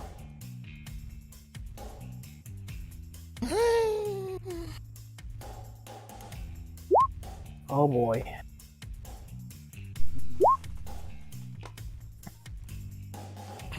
Oh, hold on while I get all the NPCs situated. So, I think we've come to understand something, right, gentlemen? If this isn't Riggered and it's some other weird god beetle living life form, you know I'm taking it, right? Jack? No, you're not. You said the same thing about the god beetle, but what's under my hat, You said the same thing about Gron, but what did I, in hindsight, not think too much about taking off the island? Not taking anything. I will take everything. You know what? Ultimate goal. I'ma take Neil. Neil's gonna love me more than you. Don't even fucking think about it. Okay, I'm gonna group Victoria, Mimsy, Bisky, and Mindy together. Just on the basis that this is easiest for me in my small baddie brain. For the sake of your small baddie brain, when their turn comes around, if it seems like you will forget, I'm going to just gently remind you that the other NPCs, okay? Okay, fair enough. I have them all on the tracker, so I shouldn't, but I thank you anyways. So, Seox, you feel the entire ground from under you start to slant as water starts pouring down this fountain into a newly formed hole that you can see from down here. And you see something is starting to crawl out, but you can't quite make it through the fog.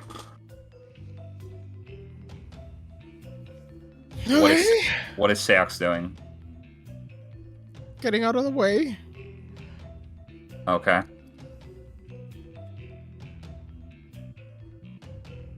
Moving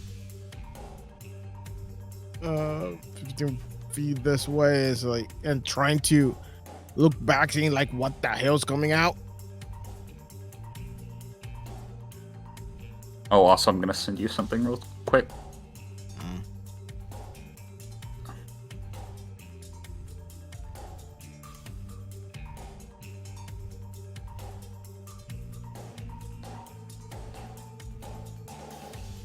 Okay, so these are the stats for the spinal piece. Or this is the damage, rather. So, do with that what you will. Alright.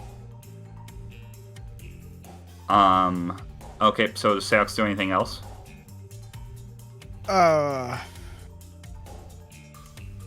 If he doesn't see anything, he's gonna take the dodge action then. Okay. We're all still in stealth though, right, Patty? Yes. Okay.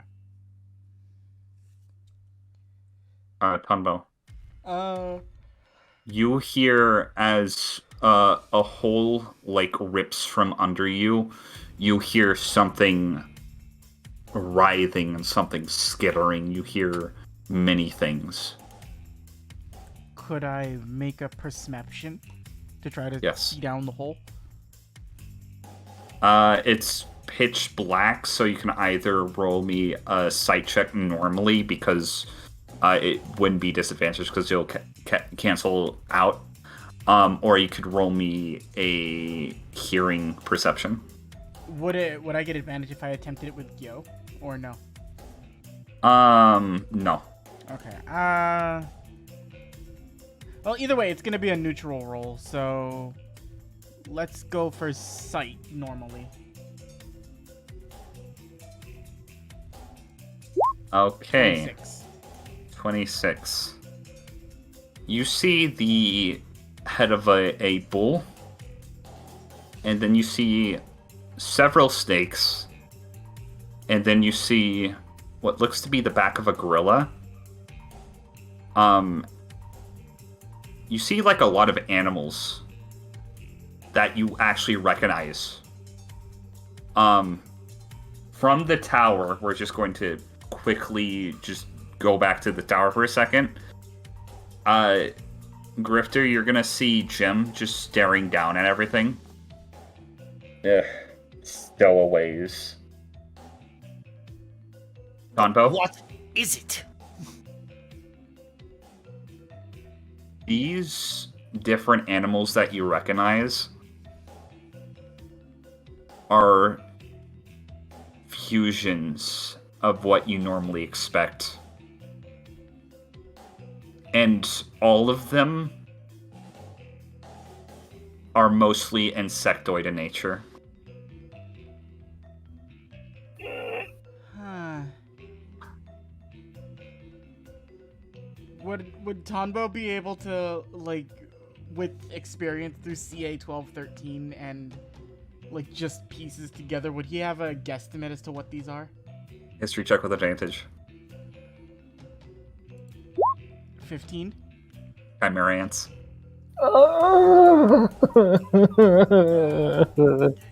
Walkie-talkie to Dustin. Hey, you're Dustin? Darrow? What is it?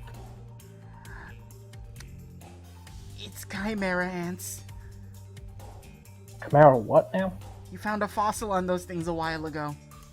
Oh shit, those things? The thing CA 1213 was trying to make artificially. Oh dear god. This isn't good. This isn't riggered.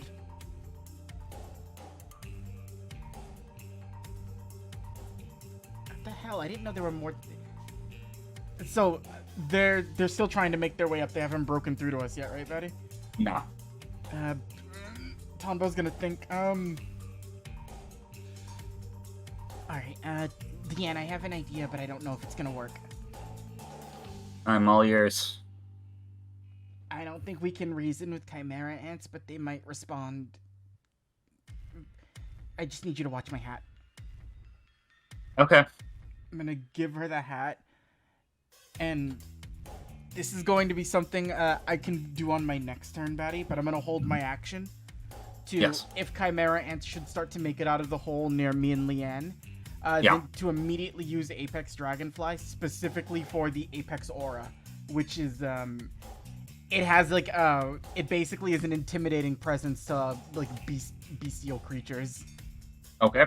And they have to, like, if they can't pass a certain charisma check around Tonbo, then they either bow to him or they're afraid of him. Okay. That's how I cleared through all the snapping turtles the first time. I just did it and they walked away. Okay. So that's my plan the second I see something come up. Okay. It's going to be... is that it? That's my turn. I was just letting you know my turn's done. Darrow. Dustin. Uh-huh. A hole collapses in the building that you're currently in, and you hear lots of things swarming. Shit, we need to be careful.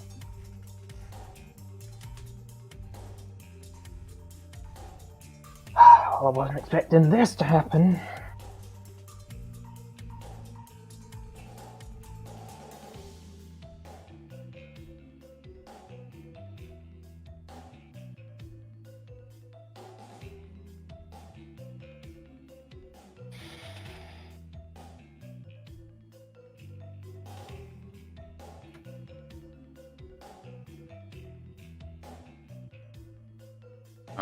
Oh fuck, it's Zero's turn, goddammit. Yeah, I was waiting Yeah, for it's this my happening. turn.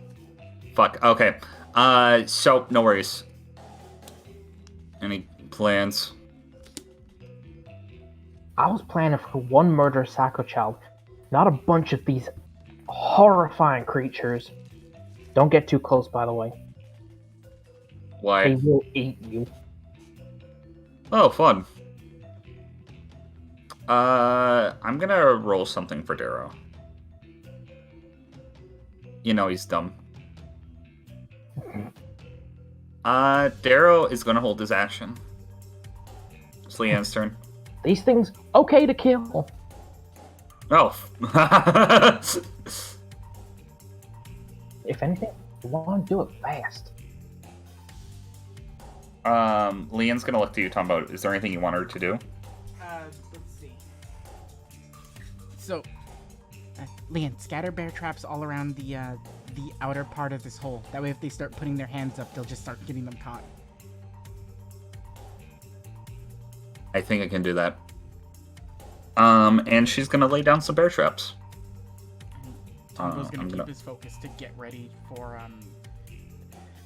Essentially, the only thing I can think of to do right now, Batty, is to try to pull rank on these things. Okay. Let's go to Dustin.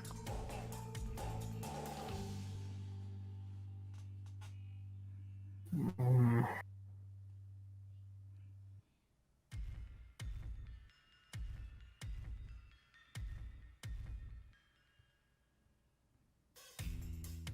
All I can really do right now is hold my guns close towards that hole and keep an eye out on the outside of this building. Okay. So you're holding your action. Uh-huh. Okay. First thing that starts fucking attempting to climb out that hole. Well, fun fact, Dustin. There are going to be several things that are going to try to crawl out of this hole, and I am going to go to GM layer. At turn. Not at turn. Hold on just a second. Token layer. There we go. So, Dustin, you see a creature that resembles a nest of snakes. In fact, that's what you think it is when you realize they're all attached to one body. The body is insectoid in nature, actually reminds you of something like a spider or a beetle, but it has serrated bat wings on the back of it. And it's about twice the size of you as it starts to climb out. Mm. Are you gonna use your held action? Yeah. Okay, roll the hit. Oh boy, shoddy. 24, roll damage with sneak attack. Because Darrow is gonna be within Blap. Blap. 18. So 25 total. 25, that is going to meet what it needed to. So basically this thing comes out and you blast the shotgun. armor pieces of its carapace start to fly off as you see a meaty understructure as sinew and muscle is exposed, but this thing is still moving. I'm going to mark it because you have blasted off its carapace. Yay. And Darrow's held action is going to proc. And let's see what he rolls. Darrow is going to quickly put it into this creature as he slams his fist directly into the center and freezes it as it shatters to the ground. It seems it was a lot easier to take out after the carapace was destroyed. But another one's going to come through, and another one, and they're going to both make attacks on Darrow. And neither of them are going to hit. We're going to go to Tonbo. Does your held action proc? It does, so immediately as these things start rising up out of the ground, like, they would probably get their hands, like, or whatever appendages they're using to crawl out would get, like, snapped by the bear traps if they don't see them there. Okay, so are you waiting to... I assumed these would be happening, like, in tandem with each other. Like, they would probably have to pull themselves out first and get hit to then see Tonbo and then have it react. Okay, so, I'm gonna need to roll something for them. So, the bear traps do indeed snap. Some of them are restrained, some of them just eclipse part of their body off. You see some lose wings and lose limbs. But, they're still trying to make their way through. They have wings, so they're able to flap about. All right, and they have to make a contesting charisma save against Tonbo's intimidation. And I believe I make this intimidation check with advantage on the first time. Okay. So 14. They have to beat a 14. 14. Okay. So all but one of them is going to fail as they start retreating. But you're gonna see one of them make their way out, and they're going to try to attack you, Tonbo. Which one is this? I need to actually drag him right where he would actually be. He would be here. And he is going to make an attack on you. Does a 11 hit? Oh, not even close. So basically what happens, do you want to flavor how you fend off this beast? So as it goes into bite and, like, look at it, I just immediately, like I wanted to just jerk back, like, slightly as Tonbo makes eye contact with it and looks at it. Like, it may not be afraid, but it's still a very intimidating presence to be around. Oh, yeah. And especially with it being, like, a more bestial type of creature. It would probably have a natural aversion to, like, what's standing in front of it. Animal handling check. This isn't to control the beast. This is to discern something from the beast, by the way. 20. So whatever these creatures are, they can feel fear and they have a sense of self-preservation, but whatever that is outweighed by something else. The ones that probably flew away from you, Tonbo, probably are not going to fight you head on, but they're obviously going to go around a different way. This thing that you are making an intimidating presence, the one that got through, it seems like it is just ruthless in nature. It for whatever reason, it just wants to tear you asunder, and it has no higher function other than that. So it's not capable of understanding anything higher than that, or it's not trying to? A little column A, a little column B. This is not a smart creature, but even for a beast, there's something else involving that is just not getting across with this thing. Does this one seem like the alpha of the group? You can't tell. There are too many for you to even determine it. But I'm gonna say, with that check, no. Okay. So, yeah, its attack doesn't hit then, and then, like, staring down at it, I would look towards Leanne and, like, toss her the walkie-talkie. Yeah. Make sure Seox knows what's going on, and let them know if they find the thing that's the biggest out of all of these. Taking out the alpha with animals like this usually causes the rest to run. Deox, Uh, we're dealing with really big bugs. If you can find the alpha species, take it down. got it. Speaking of Seox, you're gonna notice different creatures emerge. And I'm going to bring them to the... Not that thing. Ignore that thing. I love it! I want it! What is it? No, that's for later. Oh dear God, you are not keeping that thing. Its name is Jebediah. It's already gone. There we go. This is the one I wanted to show. You see bipedal creatures that look... They have builds similar to what you would see of big cats or like large canines.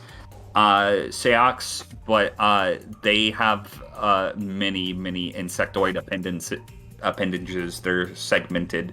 They have pincers on their heads, and they have clawed feet.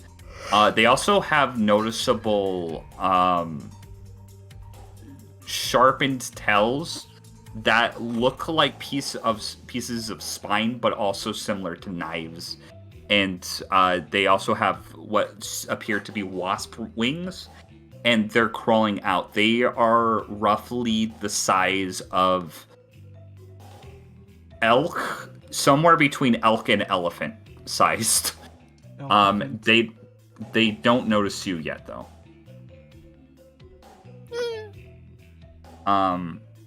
And that's where we're going to go to the rest of everybody else. Victoria, seeing what's going on as creatures start to emerge, she's going to do the smart thing, take Mimsy's hand, and they're going to try to hide out in this building. Bisky, knowing it's probably better to stay in numbers, is going to pick up Mindy like a football and start making her way over. We're going back to Seox.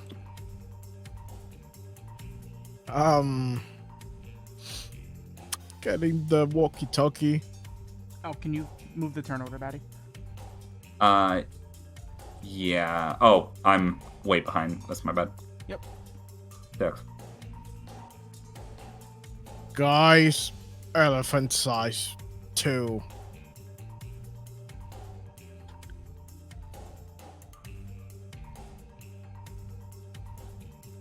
Help.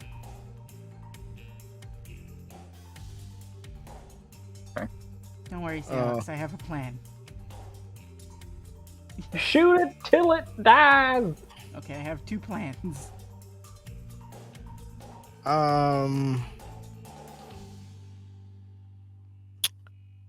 I am actually gonna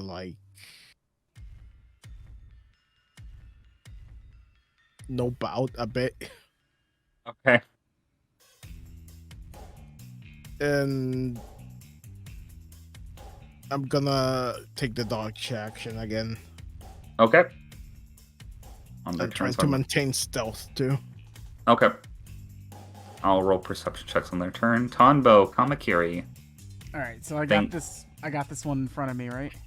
Yeah, it's trying to kill you, and you know for a fact it's probably not going to stop regardless of what you do. Oh yeah, no. I already realized this one's not gonna this isn't a new friend for Tonbo. It's not gonna stay with him. No.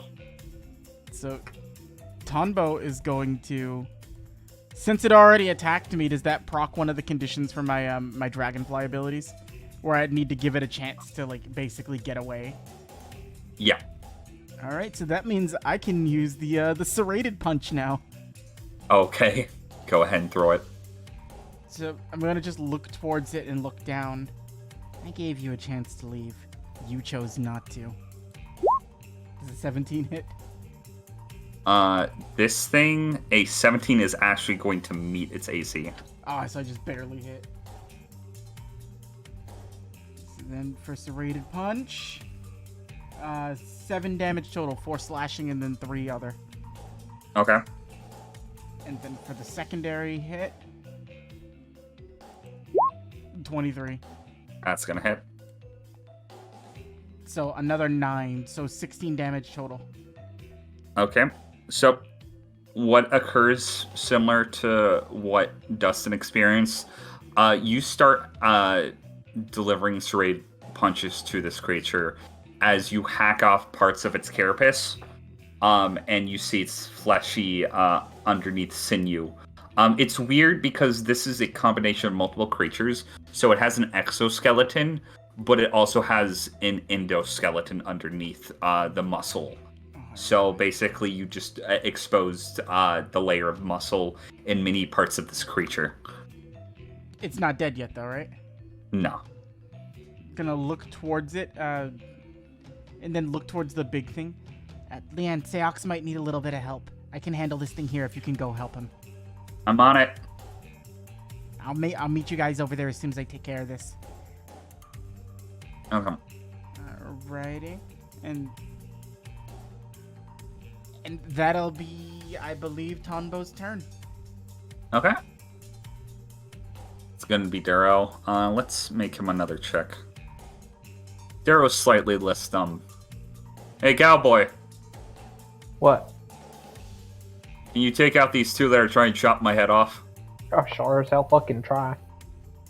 Darrow's gonna actually do something a little bit smart. He's actually going to use his ice ability to try to cover up this hole. And I'm going to need to roll something. Okay, so Dustin, you're watching Darrow, and all of a sudden you see him put his hands to the ground as ice starts to cover this entire area. The layer of ice is probably like I'd say 5 feet thick at least. And he's trying to make it completely impassable to anything that's trying to get through. But with that being said, it is going to be Leanne's turn. She is going to take Tombo's advice, and she'll go this direction. And she's actually gonna try to get this thing's attention. Hey, ugly! It is going to turn to her, and she's gonna hold her action. Oh yeah, I don't want this now if it responds to that type of negative behavior. I want things that are self-confident. Makes sense. Dustin. Darrow is being swarmed by 2 very large snake moth-like creatures. Shooting them. Okay. I'll go with the one at the bottom first. Okay. Bear. 24 hits. And then the one on the other side, bear. That is... Is it still the thing because he's there in between them? I don't think you guys are flanking, so, like, sneak attack, I don't think works. I don't know. Yeah, it will work on your first shot, though, because he is within 5 feet. So, roll damage. That was a nice chunk of damage anyway. You break the carapace. But yeah, is that all of Dustin's turn? No. Because I will do.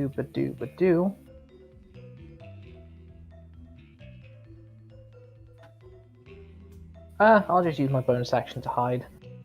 Okay. It's literally just going around this corner. It's going to be the creature's turn. Let's change up the music.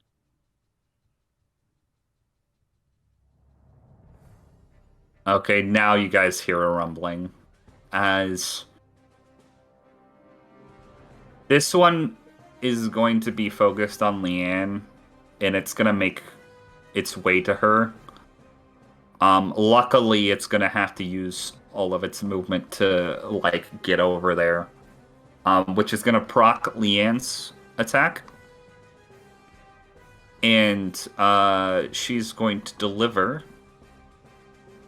Oh, I didn't mean to roll that. A 9 at this time of year? Okay, she hits with her shovel. And is going to basically smack this thing in the face. But as Tonbo, you're dealing with the thing, or you just dealt with the thing in front of you, and you see Leanne dealing with this creature. You see giant mantis claws start to make their way out of this giant hole right here. As a creature that looks like a fusion between a bull, a gorilla, and a mantis crawls its way out. It is massive. The bipedal insectoid creatures that look similar to wasps and like leopard combination. This thing is twice the size of them for context. What is that in terms of size category? I don't know. I don't know size. Okay, that's fine. I can still work around it. Huge, I think. I don't know. But yeah, it's really fucking big. It doesn't notice Leanne, but it is just making its way. And this thing is... I'm gonna need to roll a perception check. It just starts clawing at this wall.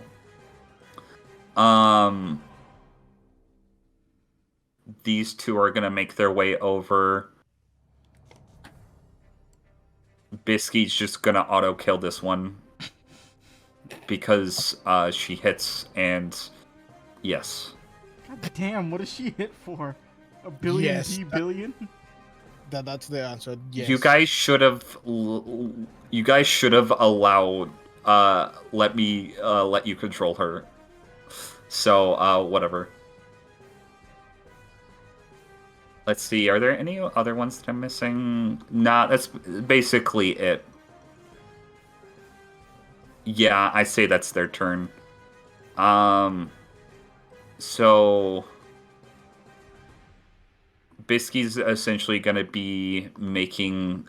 Bisky and Mindy are going to make their way into this room, and Bisky's going to basically play guard. These ones would have actually moved up. Other than that, I think that's it for all of those turns. Seox, you see a giant creature. It doesn't see you, but it is very intimidating. Nope, nope, nope, no, nope, nope, nope. Okay. You start making your way over to Dustin and Darrow, who seem to have their shit preoccupied by something. I'm gonna use the walkie-talkie. I'm pulling back to Dustin because I cannot handle all of that by myself. They haven't noticed me yet. And dodge action. Dodge action? Okay. Tonbo Kamakiri. Okay, so I have nothing accosting me right now, right? Nah. Alright, so this is actually going to be interesting because I've never gotten to use this before, buddy. What? But the conditions for Apex Dragonfly's actual abilities have never actively been met in combat until right now. So what this ability actually does is Tombo's about to, like... He's gonna be, like, staring straight off and seeing that thing there. And if anything was within range to see, it's almost, it's not so much like an intent or a focus, it's more of a... This is almost instinctual. This big thing right here, it's getting, actually, you know what? I don't even know if I want to target that one just yet. Let me see. Okay, no, so I'll declare it on this one then. Okay. It is going to get Hunter's Mark put on it. Okay, shit. And then I'll mark it. and then from there, Tonbo's arms are gonna start to just raise up, as there's this almost instinctual thing on his face. Let me see how far away it is. Oh, I can reach it. I can easily reach it. So, almost as if in a burst of wind, I just zoom right past Leanne. Yeah. And then just immediately land on this thing's back to start making attacks directly on it. But I have to go for the first one, which is Immobilize. Okay. So, let me just see. I just want to make sure I'm doing it right, because I've never gotten to use this before. Yeah.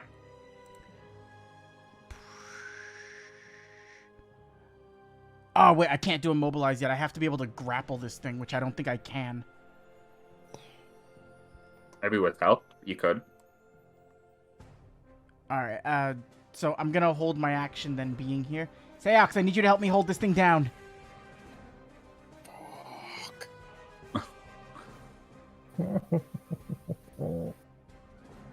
I'm yelling that out loud, not specific. I don't know where Seox is.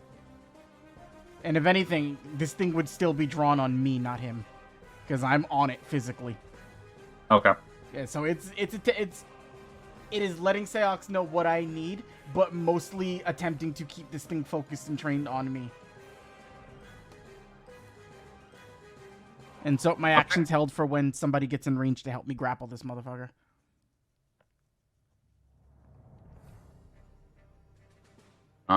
Well, with that, it's gonna be Darrow's turn. Huh. Everyone. Oh, wait, shit. Hey, cowboy, hand me over your walkie-talkie. Okay. This thing's just still trying to bite Darrow. He's just... Shoot, shoot. Do you throw your walkie-talkie? Yeah. It's just hook it around the corner. Yeah. Everyone try to cover up the holes. They're coming from the ground. And I need to see what Darrow is going to do. He's going to take 2 opportunity attacks. Let's see. So he's basically going to make his way over. Actually, I need to roll for him.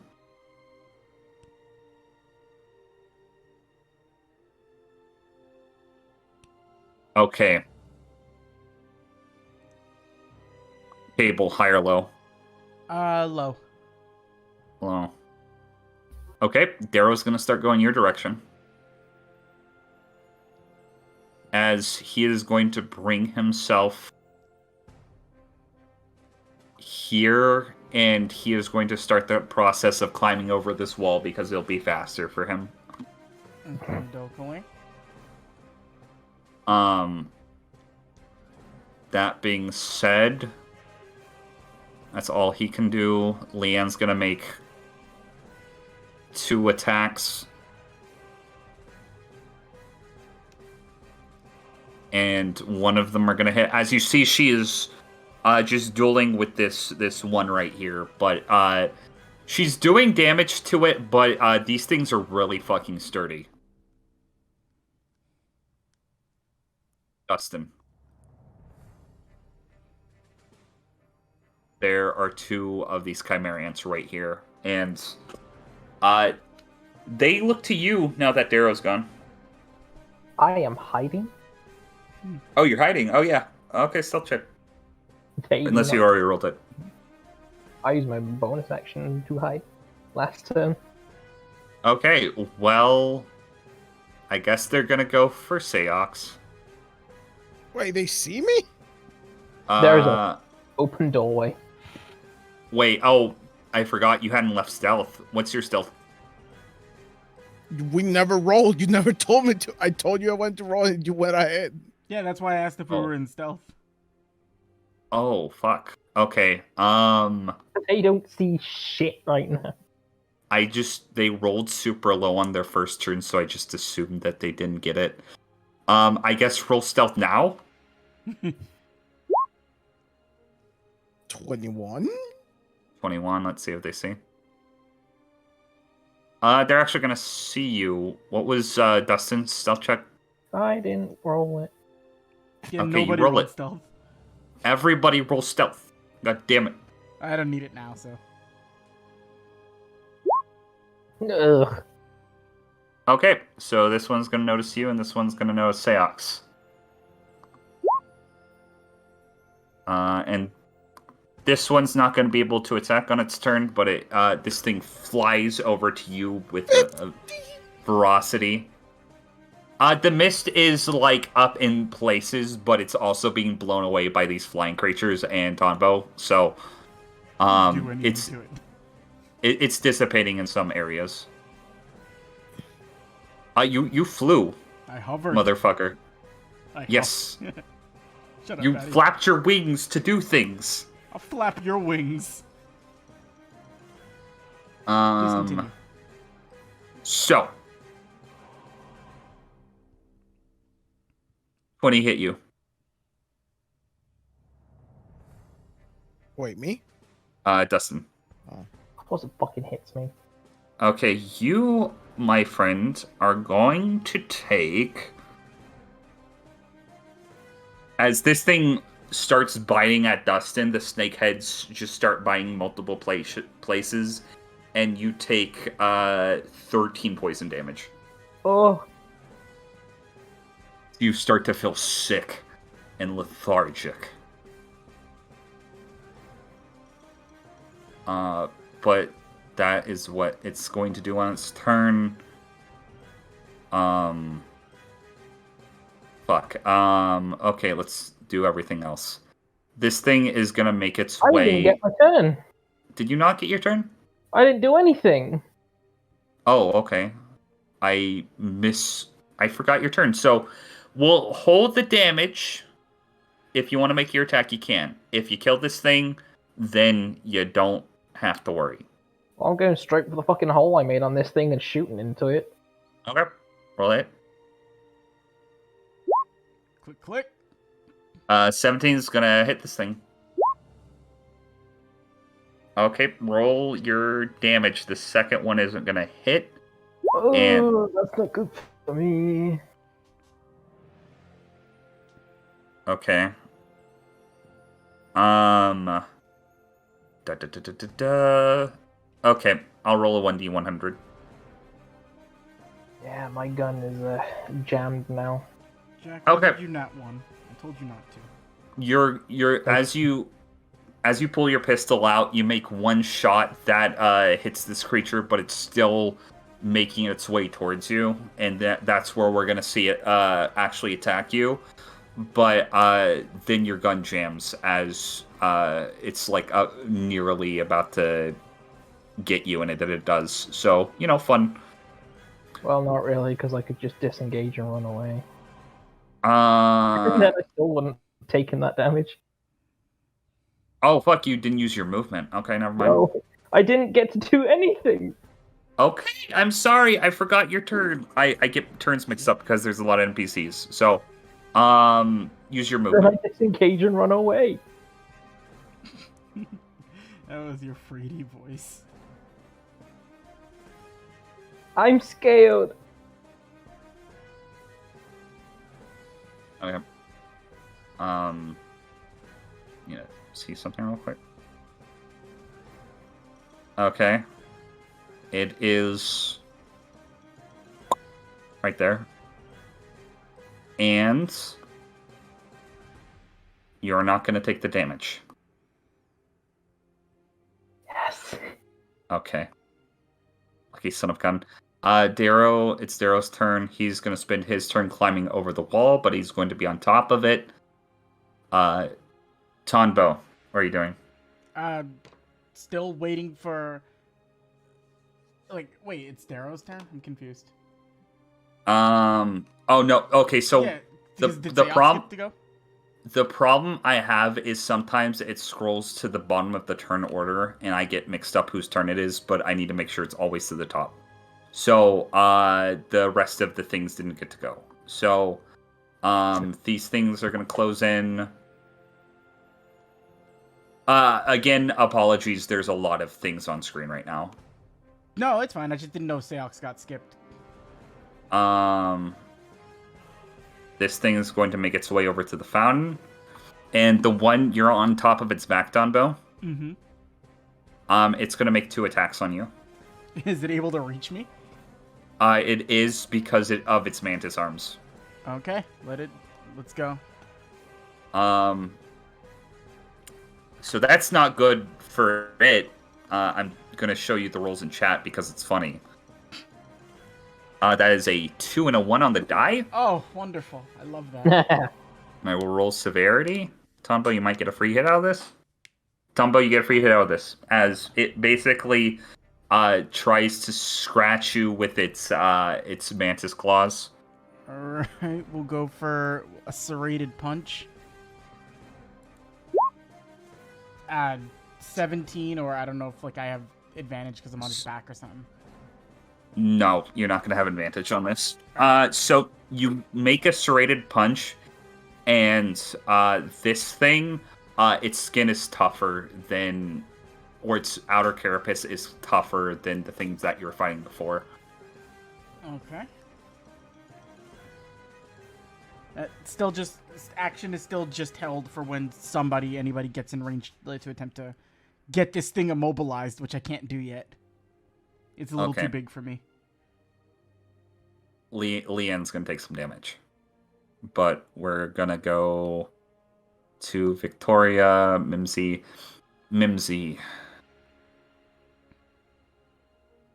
Okay, so Mimsy is going to keep the walls up. Mindy is going to keep the mist up. I'm going to say Bisky's going to go forward, and let's roll her attacks real quick. She's going to be able to kill one of them. And... fuck. Okay, we're going through the motions. Seox, it's your turn again. There's a winged snake beast upon you.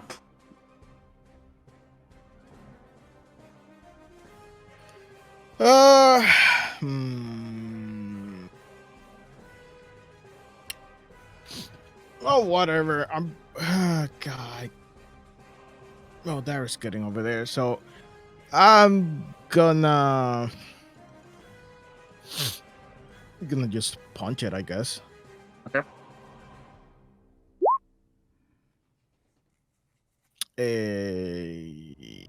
That misses. Yeah, misses.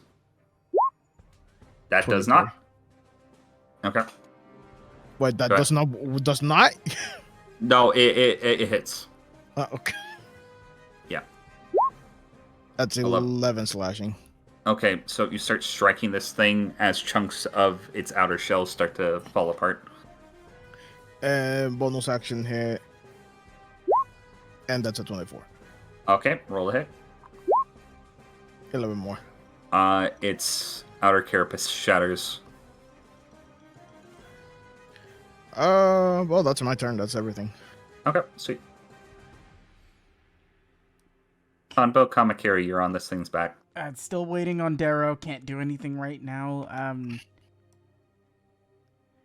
Yeah, I can't start doing the things I have. The ruling is I have to go in the order that it's placed. So I can't grapple it until it's done. Can you hold your action? That's all I can do is I just have to keep holding my action. Okay. Well, I guess it's gonna be Darrow's turn. You declared that you needed assist, grappling this thing, right? Yeah, I said I need anybody to come and do it. Okay. I'm gonna say Darrow's gonna run off the walls and put this thing in a headlock. Let's see if he's successful. But he's doing a flying headlock, essentially, is what's occurring right now. Okay, so you see something descend from the sky. As a very large man is able to wrap this thing by the neck and pull it down its face down into the shattered piece of ground underneath. Would that proc anything for you, Tombo? It is grappled. So technically speaking, with the way immobilize works, oh no, the wording is specifically that I have restraint, so I have to grapple it as well. So I'm gonna say you're gonna have an advantage on any athletics checks. Yup. So if you want to make one of those, yep. I'm just scrolling up now. Nat 20. Nat 1. Wait, it Nat 1? So you Nat 20 and it Nat 1s, Tonbo. Roll me damage from 2 of your serrated punch attacks. If it's grappled now, Batty, these count as the immobilized punch attacks. That's the steps it goes to. This is essentially to flavor it. What's happening as you're both grappling it, as you wrap your arms around pieces of ribs that are protruding. The serrated parts of your arms are digging into it further. So go ahead and roll me 2 attacks that auto hit. All right, so I'll roll 2 shred attacks then. All right. I nat 20 with the shred attack. Nat 20, okay. And if it's with advantage, I nat 20 both shred attacks. Okay, roll damage. Holy shit. Batty, I don't really... Yes. Okay, so for both attacks, that's 30, 44, 58, plus another 6, that's 64 total damage from both of the nat 20 attacks. So, okay, can I flavor what happens? Please do. So, Tonbo, I just triple nat 20'd in a row. I need a break. Okay, so basically what happens with this giant creature, you grab onto 2 of its ribs and start spinning around, blasting yourself through the creature as this entire part of its back lay exposed. And not only is it Hunter's marked, not only does it fail its con save, so... I didn't know Hunter's mark. Another 5 on top of that for Hunter's mark. It doesn't die. What the fuck? So basically what happens, its entire back is exposed. And what I thought was going to be the bulk of the fight was reduced to 1 turn as its outer carapace is left exposed to everything. Oh god. As basically you take off all of this entire back portion. Batty, I just did the math. What? I just did 69 points of damage. Nice. Nice. Oh, even if I die, that's a victory for me. Okay. So, continuing on with everything, we're going to go to Leanne. Is Leanne gonna... Yeah. I apologize. It has to make a DC 15 con save. If it fails it, its movement speed is halved. And it'll, yes. I guess if it passes the first one, it has to make 2 since I made 2 attacks. It failed. Oh, yeah, so its movement speed is now halved. Yes. Okay. Leanne can't do much. Well, she could do something, but she's gonna save that. Okay. After welling at this thing for a good little bit, it's actually she's gonna actually slam it into its head as parts of its brain are exposed. Oh, ew. Dustin, this thing is upon you. I'm gonna have to put one gun away and swap for another one for now because I cannot fix it at the moment. I mean, I can, but it'll take the turn, so.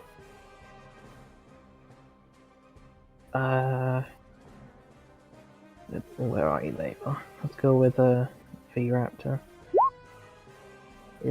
Probably 10. 10's not gonna hit this thing. Oh god, it's just getting worse. Okay.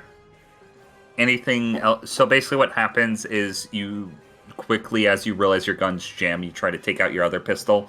But It's basically chomping at your hands, and you're just narrowly managing to avoid them. What are you doing? Haha. Nope. You disengage? Yup. Okay.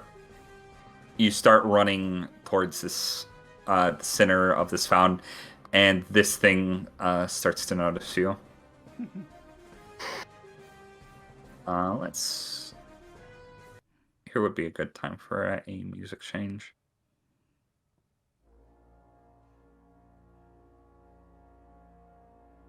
A little bit too slow.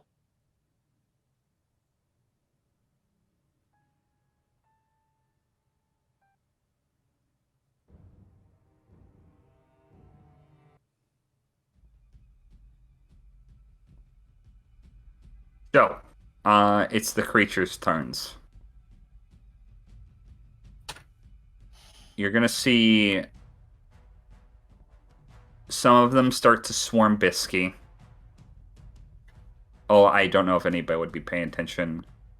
But you're gonna actually see more of the flying creatures start to come out of each individual hole.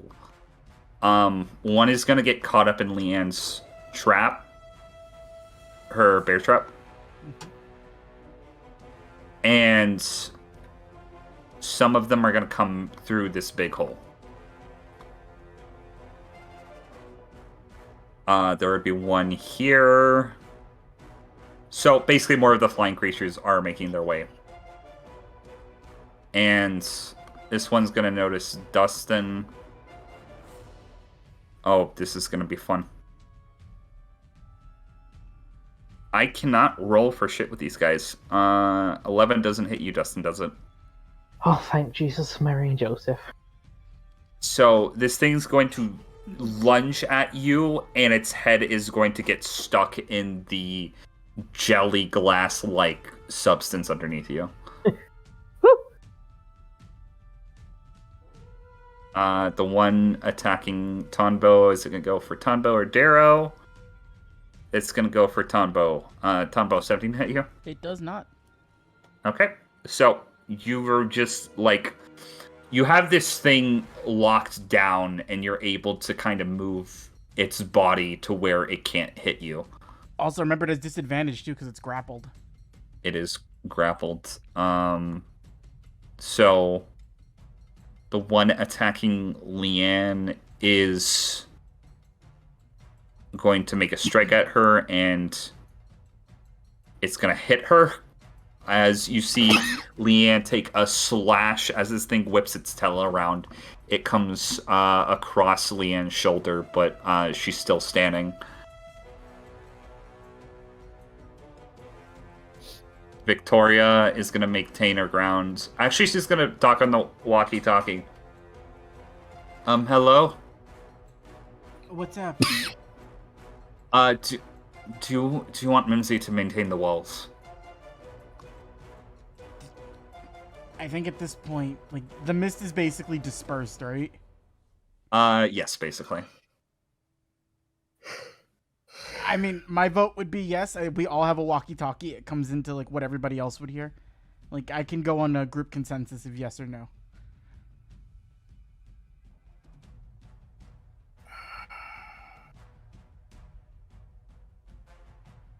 Jack, Luis? Hmm? Do you guys want the wall to come down or not? Set my fighting with one hand. No! Bear!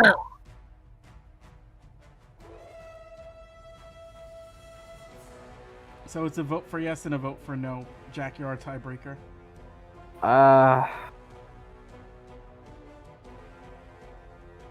No. Okay. The walls remain up.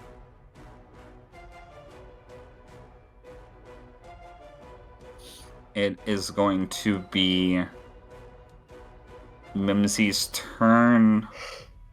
Bisky's turn. Let's see what she does. Okay. And Mindy. Seox. I'm gonna put 10 back up because I forgot. Okay. So I'm basically at normal again. So that's a bonus action, right? Yes.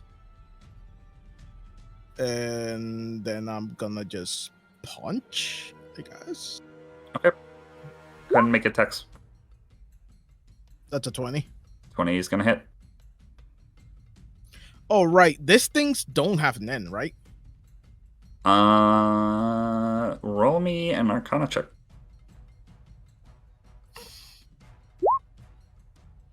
You can tell. Mm. Okay, roll a hit. Or roll your damage, rather. That's 11. Okay. It had his Caprice down? Caprice? Yes. So the carapace is down. You basically punch into its meat. It's still on. Still up. 17 is going to hit it. Nah. How do you want to finish this creature? It's just a straight clawing through the metal. Okay, you bisect it. Both of its halves fall behind you, like a John Woo film. And yeah. Come on.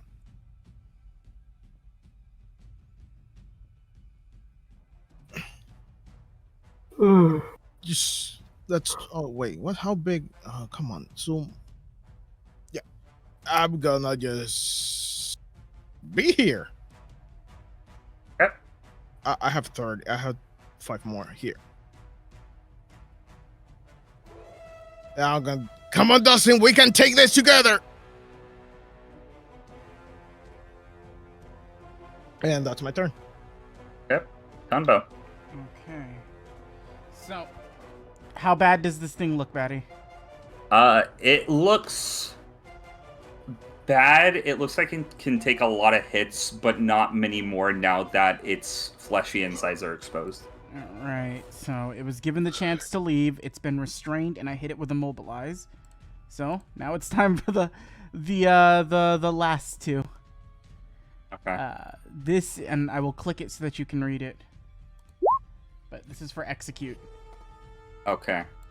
It has been stunned, it's been reduced in how fast it can go, and as the way dragonflies hunt, Tonbo will go in for the kill now. Okay.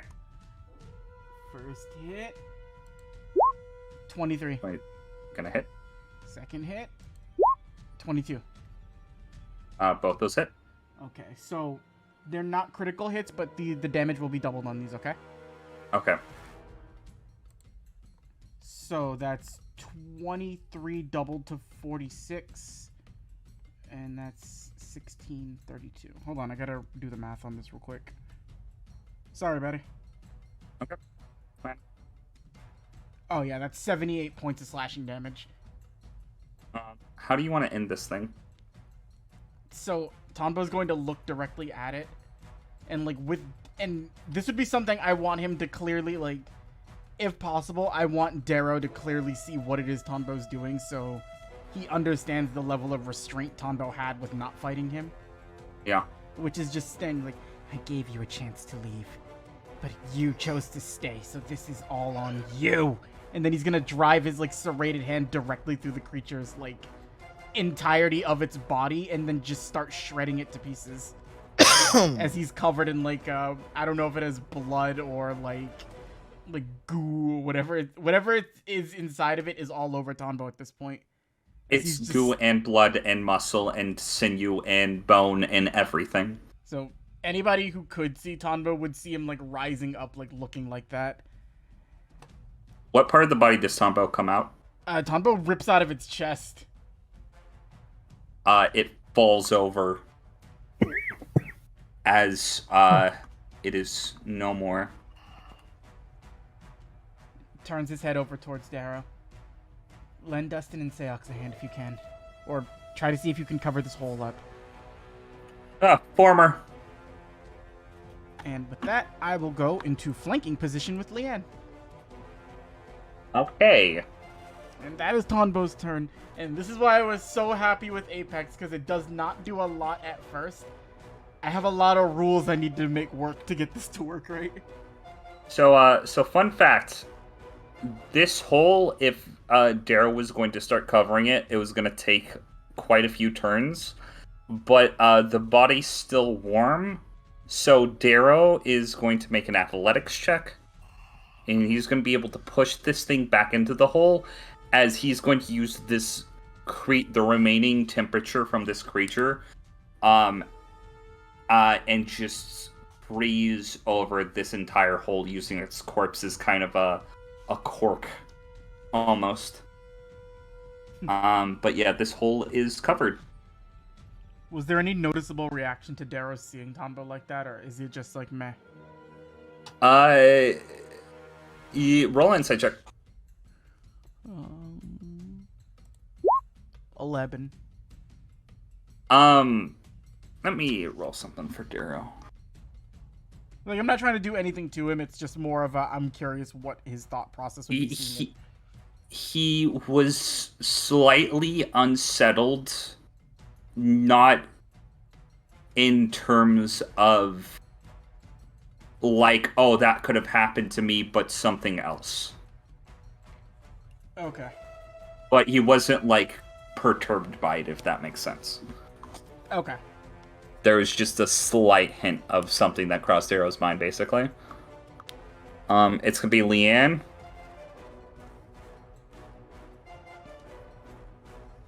Kamakiri. What can I do for you? These things are gonna keep emerging as long as the holes are open. Any suggestions? If I pass out, keep an eye on my body. Wait, why are you gonna pass out? What are you about to And do? you're gonna see her throw her bag down. So, if you recall the first night when you saw Leanne arrive at the mansion, she was able to basically make her bear traps go over the entire estate. This is the full extent of that. As you see the duffel bag shred open, as all of the bear traps that were inside just start to burst outward, falling from the sky and landing everywhere. I'm not going to put them on the map because there are too many to, obviously do, but I will say all of you know where they are and you can easily avoid them. But you're going to see all of these bear traps start to fall from the sky. And I'm going to need to roll some saves for some of these creatures. It's Munch from above. And I will roll one last save for Leanne. Okay, so this dies. This dies as two of the flying creatures, you see 4 or 5 different bear traps basically fall on top of them, decapitating all of their heads as they crash into the ground, smearing chimera ant goo across the floor, the ground. This thing that Leanne has been fighting for a while, you see 5 different bear traps fall on this thing, and one by one they're going to fall the length of it as 2 of them shatter its spine, 2 of them shatter its wings, and the last one crushes its head as it dies. The one that was attacking Bisky is going to have its entire carapace shattered. And the one that was going after Dustin originally is going to have both of its wings severed, and it's going to die. Ha. And we'll see what happens with the rest of the bear traps. How's Leanne This- looking? Leanne, what check did she roll? Oh, that's not. Leanne does not fall unconscious, but she is at her knee. All right, time for you to tag out, Leanne.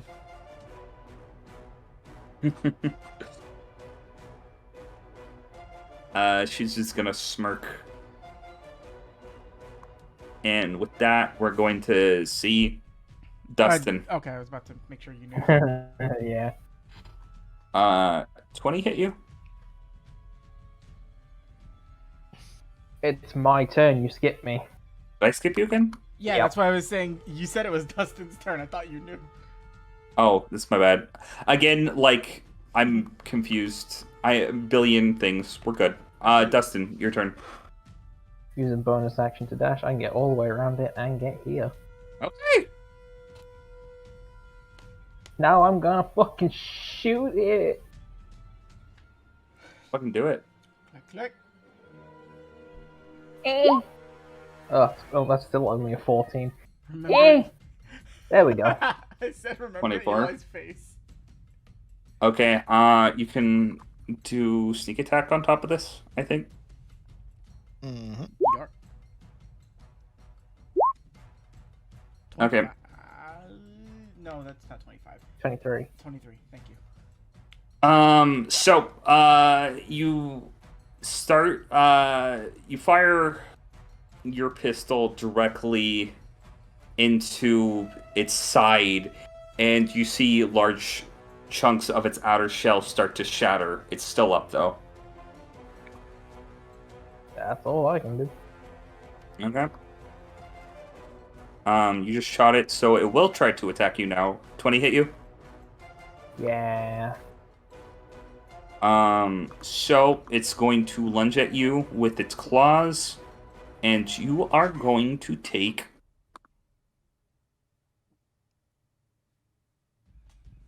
12 points of slashing damage. What was that? Sorry. 12 points of slashing damage. Okay.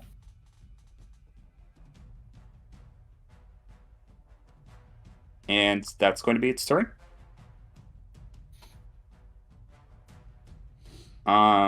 These things are... This one's going to actually... Well, no, it's restrained, so it can't do that. This one's going to make its way over to Bisky, and this one's going to attack Bisky. As you see, you wouldn't see this, but there's more bite marks in Bisky's very large forearms. This one is going to start flying towards the action. And with that, it's going to be Victoria's turn. Oh, there would actually be another one that would be summoned, so I'm going to do that real quick. Okay. Victoria, Mimsy, and Mindy are going to uphold everything, and Bisky is going to... That's a nat 20. Kill another one. So, with that, we go to Seox.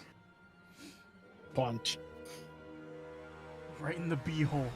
And I mean the hole that's a bee. That's Which is going to hit. Okay, that's going to be enough. So, basically make your way along the side of this creature. You take advantage of the cracks that Dustin made into it, and you shatter its carapace.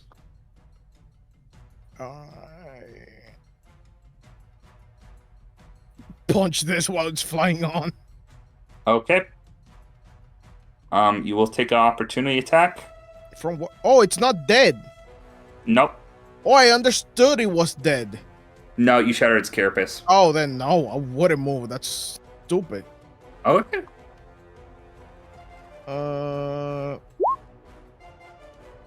27. That's gonna hit. Yep. Uh.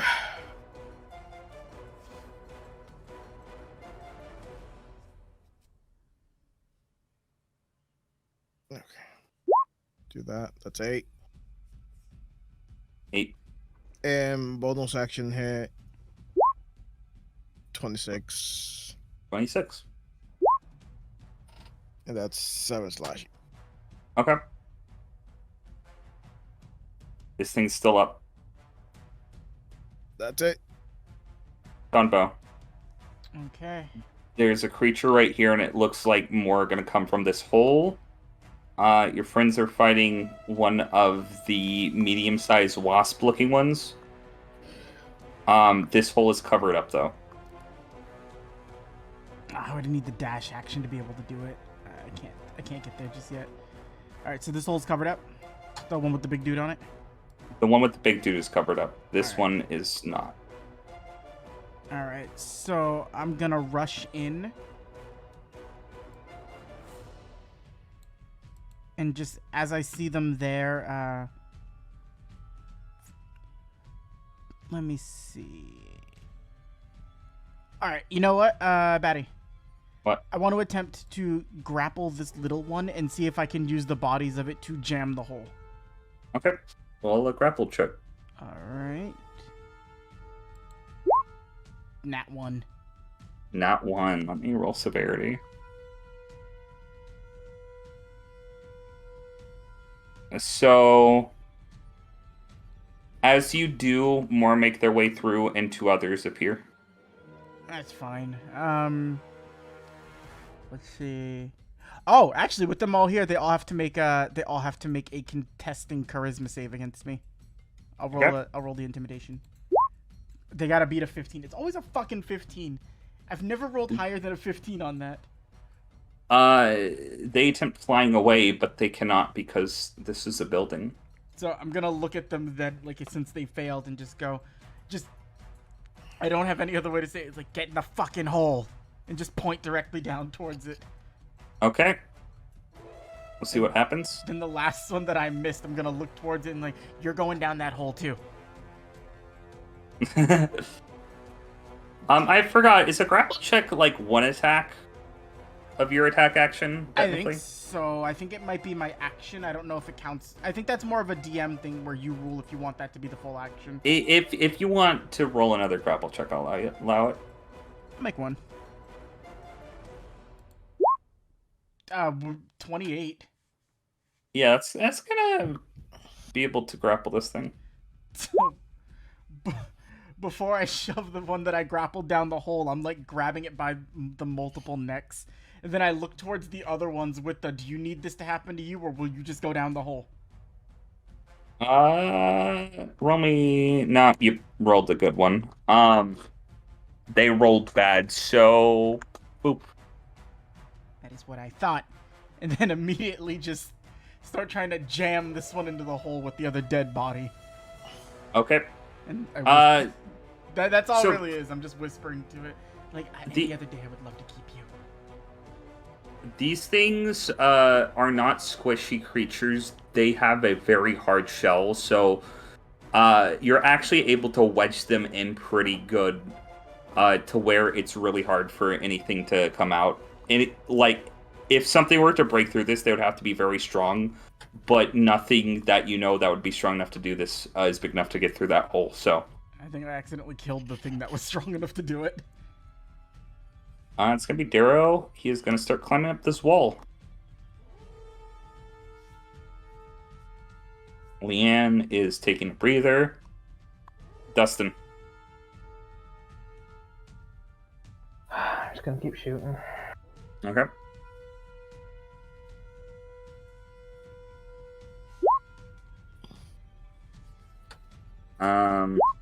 Its carapace was removed, so let me check something real quick.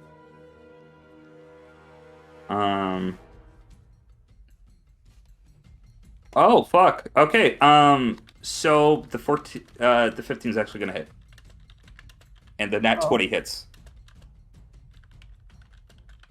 Are you both aiming at this one? Yeah. Okay. Go ahead and shoot. 17. 21. 15. So I'm gonna do this for you. Your first shot is gonna kill this thing. How you want to do it? Good old-fashioned way between its big buggy eyes. As this entire thing slumps down to the ground with a thud. As the water that's drifting down this shard of land actually starts dragging it off. And would you want to use your nat 20 on something else? I guess I could aim for the other one that's coming down this path. Okay. So, did you include your sneak attack for anything? I didn't. No, you didn't. It only would have affected the first one. So basically, you shoot this thing. It flaps back down to the ground as its carapace lays shattered to pieces. Well, I guess it's that's it. It's gonna be their turn again, and this thing I'm gonna say cannot really move this turn. But more of these guys are gonna spawn from these holes. And Bisky's just going to have to deal with them.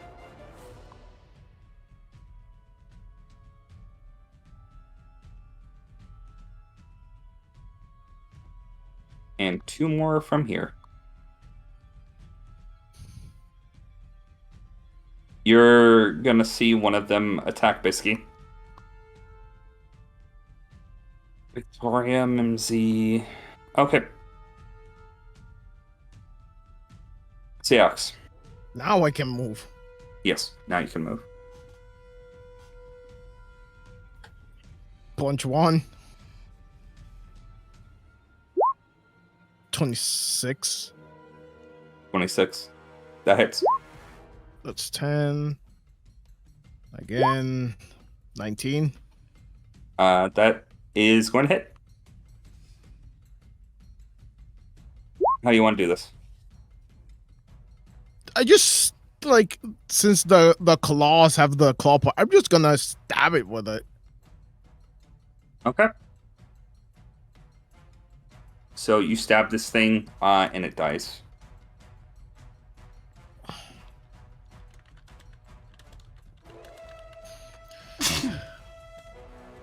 I'm gonna go over the walls too. And that's my turn. Okay.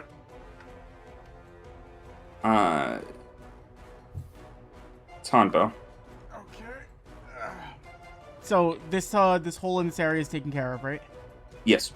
Okay, Tombo's gonna poke his head out and assess the situation. What do I see immediately? So Bisky's being swarmed by these creatures. You notice they're coming from this building, so you can assume there's a hole right there.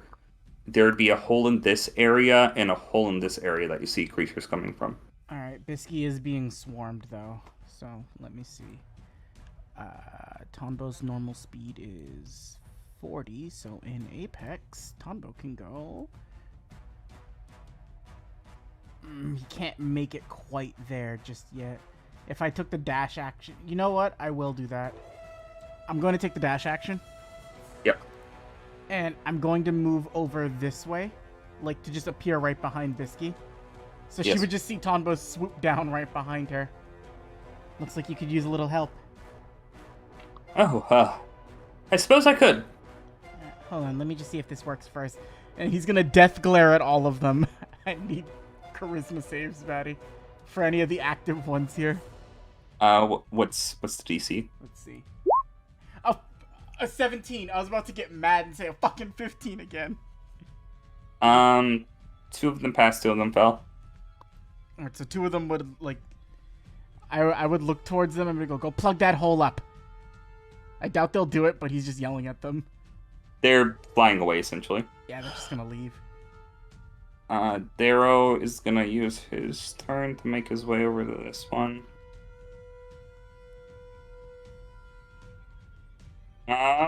Yeah. Thank God for this hunk of monk. He is technically a monk. Leanne is doing Leanne things. Dustin, is there anything you want to do this turn? No, nothing I can think of right now. Okay. Do you want to keep the walls up? If I've probably surveyed everything else. So it's like, no, I'll probably take them down. Okay. Do you want to repeat that? Not really. I'm having to keep. I'm having to do something else in the background right now. Okay, fair enough. I'm gonna say the walls start falling down. As you notice the bits of ice that Darrow used to line it just sort of crumble to the ground.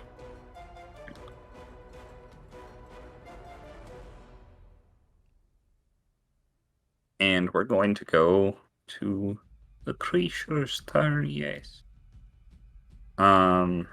This one's gonna head towards this direction. This one's gonna attack Darrow. Excuse me real quick. The app crashed on me. Hold on just a second, everybody. How you doing, chat? How you doing, chat?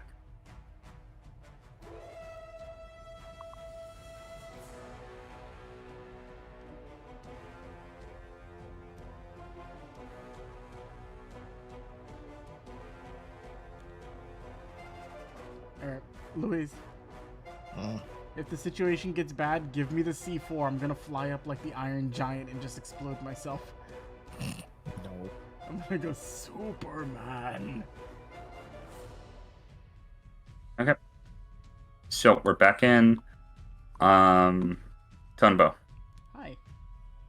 Does Nat 20 hit you? I want to say no. I really do. Okay, because you are gonna take 15. First of all, these two are gonna try to fly away. But you're gonna be taking how much is that total? 25 points of poison damage as That's a hefty chunk. the one that you're trying to intimidate is going just to latch on all of its heads and inject venom into you. So it hurts really bad, but Tonbo is also looking at it, and he's just kind of like smiling to himself. Like, sorry, that won't work on me. I'm naturally resistant to poisons. And he's gonna get a little fucking like wobbly. Okay. 22 hit you. It does not. Okay. So you're able to avoid the last one. Let's see. And we're going to have Bisky take care of these two. She's actually not going to hit one of them, but she's going to break the carapace of one of them. So mark that. Seahawks. So is there any holes in my vicinity? There's one right here. It's big. Yeah. How big? It's about the size of a person. Can I block it with the one that's beside me? Yeah, you could. Well, I guess I'm gonna drag it. Okay. If I dash, I can get there. I'm gonna say just roll me athletics check to try to push it in there. Oh, God, athletics. That one. That one. So you try pushing this creature, but you accidentally push into something you shouldn't, and you take 5 points of poison damage as you accidentally cut yourself on one of its poison barbs. God damn it. Dustin, come help me with this. Okay, I'm gonna say if Dustin wants to try something on his turn, he can do so with assistance. Tunbo. Okay, so a carapace was broken on one of these, right? Yes. Okay, I'm gonna go for my first punch on that one. And just slam a serrated punch down onto it. And, Yeah. oh, okay, so I forgot to do this. This was my fault, Batty, and I'm perfectly fine with it not being the case. But Yeah. I didn't bonus action pass Hunter's Mark around because I forgot that's how it works. Okay, I say you could do so. Okay, this one will be Hunter's Mark then. Okay. Sorry, I'll try not to forget that in the future. Yes. I don't know what that... I think it's an 11 to hit. 11 does not hit this creature.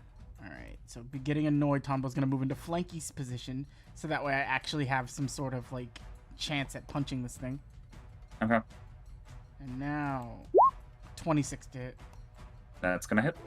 So that's 14 slashing, and another 4 for Hunter's Mark, so 18 total. 18. I forgot. Okay, so how do you want to end this creature? Oh, just immediately just crushing it, like, just like, the way it's just like quick kills. It's like just like serrated arms streak through as much of it as you can and ripping the rest out. Like, Okay. This is a strange thing, but you ever, I think in prison they're called Christmas tree shanks, Batty. Yeah. Have you ever? Oh, I know what you're talking about. Yeah, so I go in smooth, but then ripping my arm back out is messy. Okay. I also forgot Mimsy would have been able to move on her turn because she's not doing the walls anymore. Can I yell something to her as a free action? Yes. Hey, Mimsy, She looks to you. do you think you could put some sort of like big invisible weight or like a bug zapper over if there's a hole in there? She holds her thumbs up. She's already got it. Okay, perfect.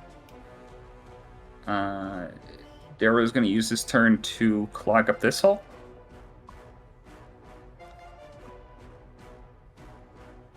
And hold on just real quick. And Leanne cannot do jack shit right now. Let her take a nap. That's what she's supposed to be doing. And Daryl. Dustin, Seox is trying to clog up this hole. Did you skip Daryl? No, Darrow clogged up this one. Okay. Yeah. Dustin, what are you doing? I don't have much fucking strength, so I don't know how much I can help with that. I say if you want to, you can assist Seox, so if he wants to try to push it over on his next turn, he'll have advantage.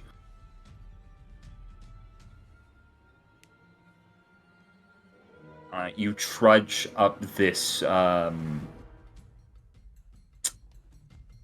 jagged remnants of the fountain.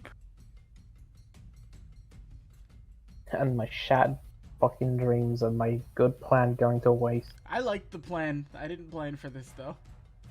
Honestly, your plan actually prevented some bad shit from happening. It's just, it was different bad shit.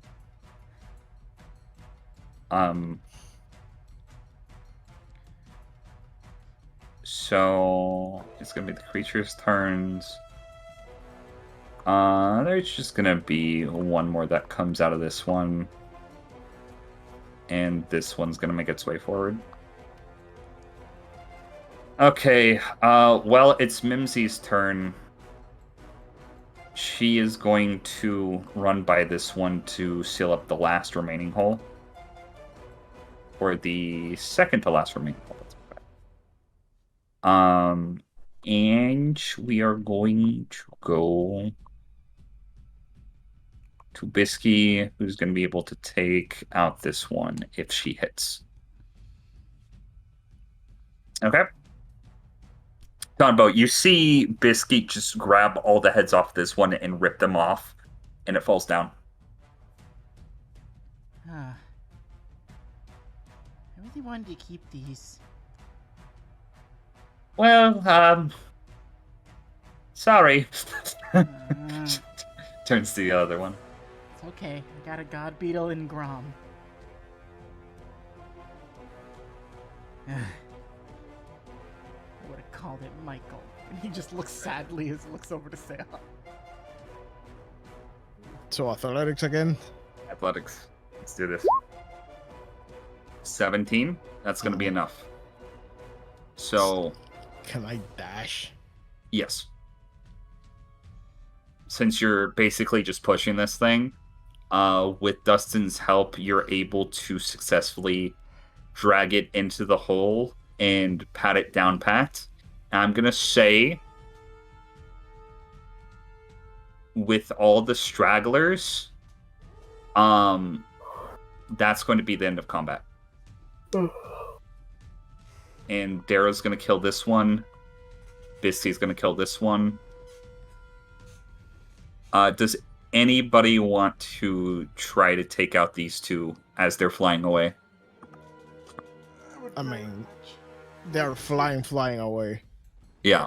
Well, I mean, I can try and take some pot shots, I guess. Okay. Please snipe them. I do have 2 shots in my rifle. I guess I'll take both of those shots then. Okay. Duck hunt this shit. 27. Bang. 27. Roll both of the damages. I'm gonna say the first one has sneak attack if you so choose, because these two things do not notice you. That first one's 21. Okay. So fun thing about these creatures, when their carapaces are destroyed, they can no longer fly. So both of these guys are just going to fall out of the air and Oh, hell, crash. you don't get to leave. We ain't starting the Chimera the command art yet. And they die as they crash into the ground violently. Can I just kill this one accosting Victoria? I'm Mimsy. Yeah, sure. Alright, I'm just gonna walk up and just grab it by its heads and go, no. And then just rip them off the way Bisky did. Nice form, Tonbo. I don't feel good about this. You're a bad influence. Yes, I am. And with that, let's change up the music to something a little bit less scary. I got the fucking alien burst out of a creature's chest. That was the most disgusting thing I've ever done.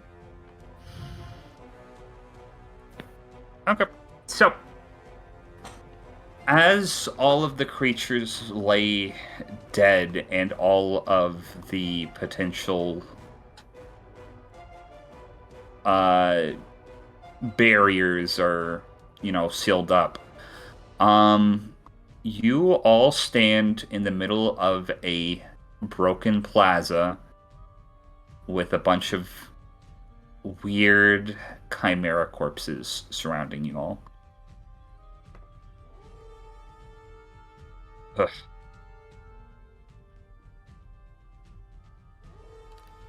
What is everybody doing? What the hell? Dustin, what is a chimera ant, really? These things are strange. That's gonna take a lot of explanation. Selks is actually looking around, trying to see if anything else wants to come and attack us, especially a Rigard. You don't see anything.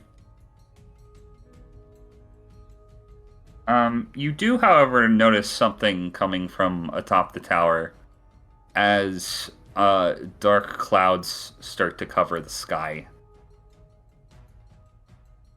I don't like the look at this. I really don't either. Can I try Gyo to see what's at the top of the tower? Sure. 32. Jesus. You see giant hands, giant arms, just wrapping themselves all the way towards the top of the tower. They look human in nature, but these things are obviously some sort of ability.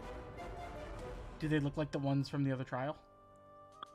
They do, but the ones that you saw from the other trial were real. These are projections.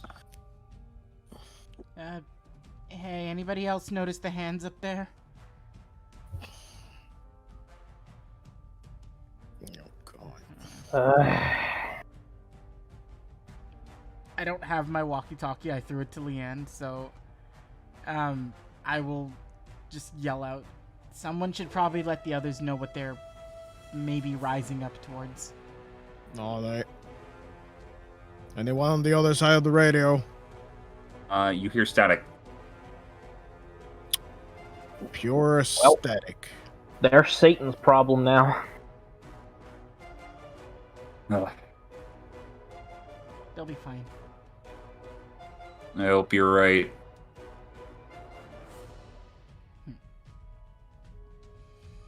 Just like looks up towards the tower. The best we can do right now, Darrow, is make sure we're here when they come back down.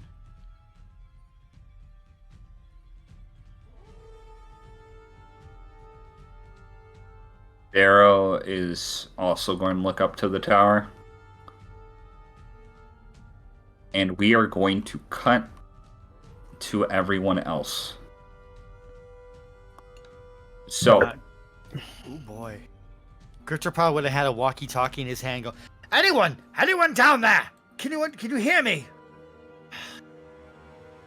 Not getting anyone.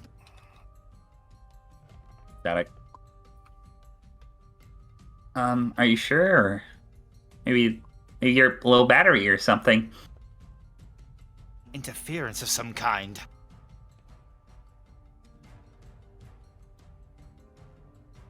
I think we're approaching the top.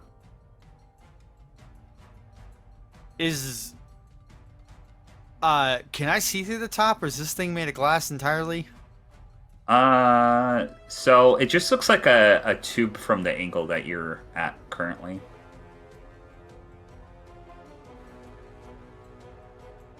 Are you sure you're gonna be all right?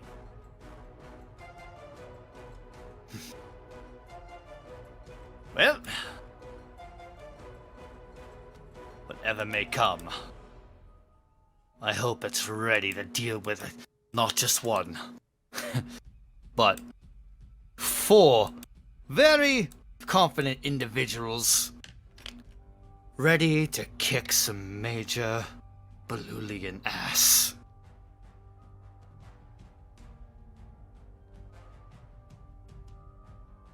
Okay then.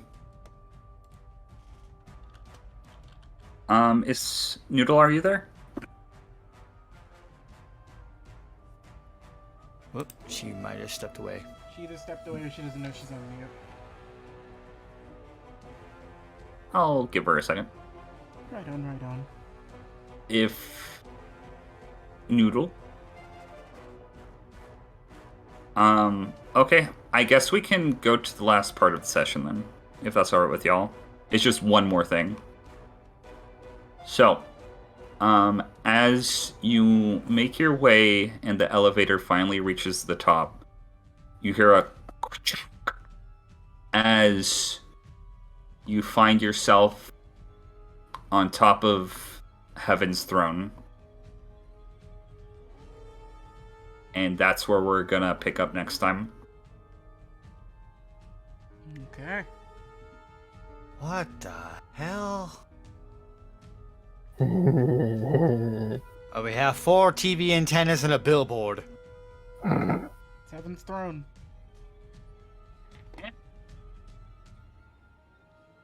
So Heaven is modernized. I mean, it's a little embarrassing that Heaven's using satellite, but okay.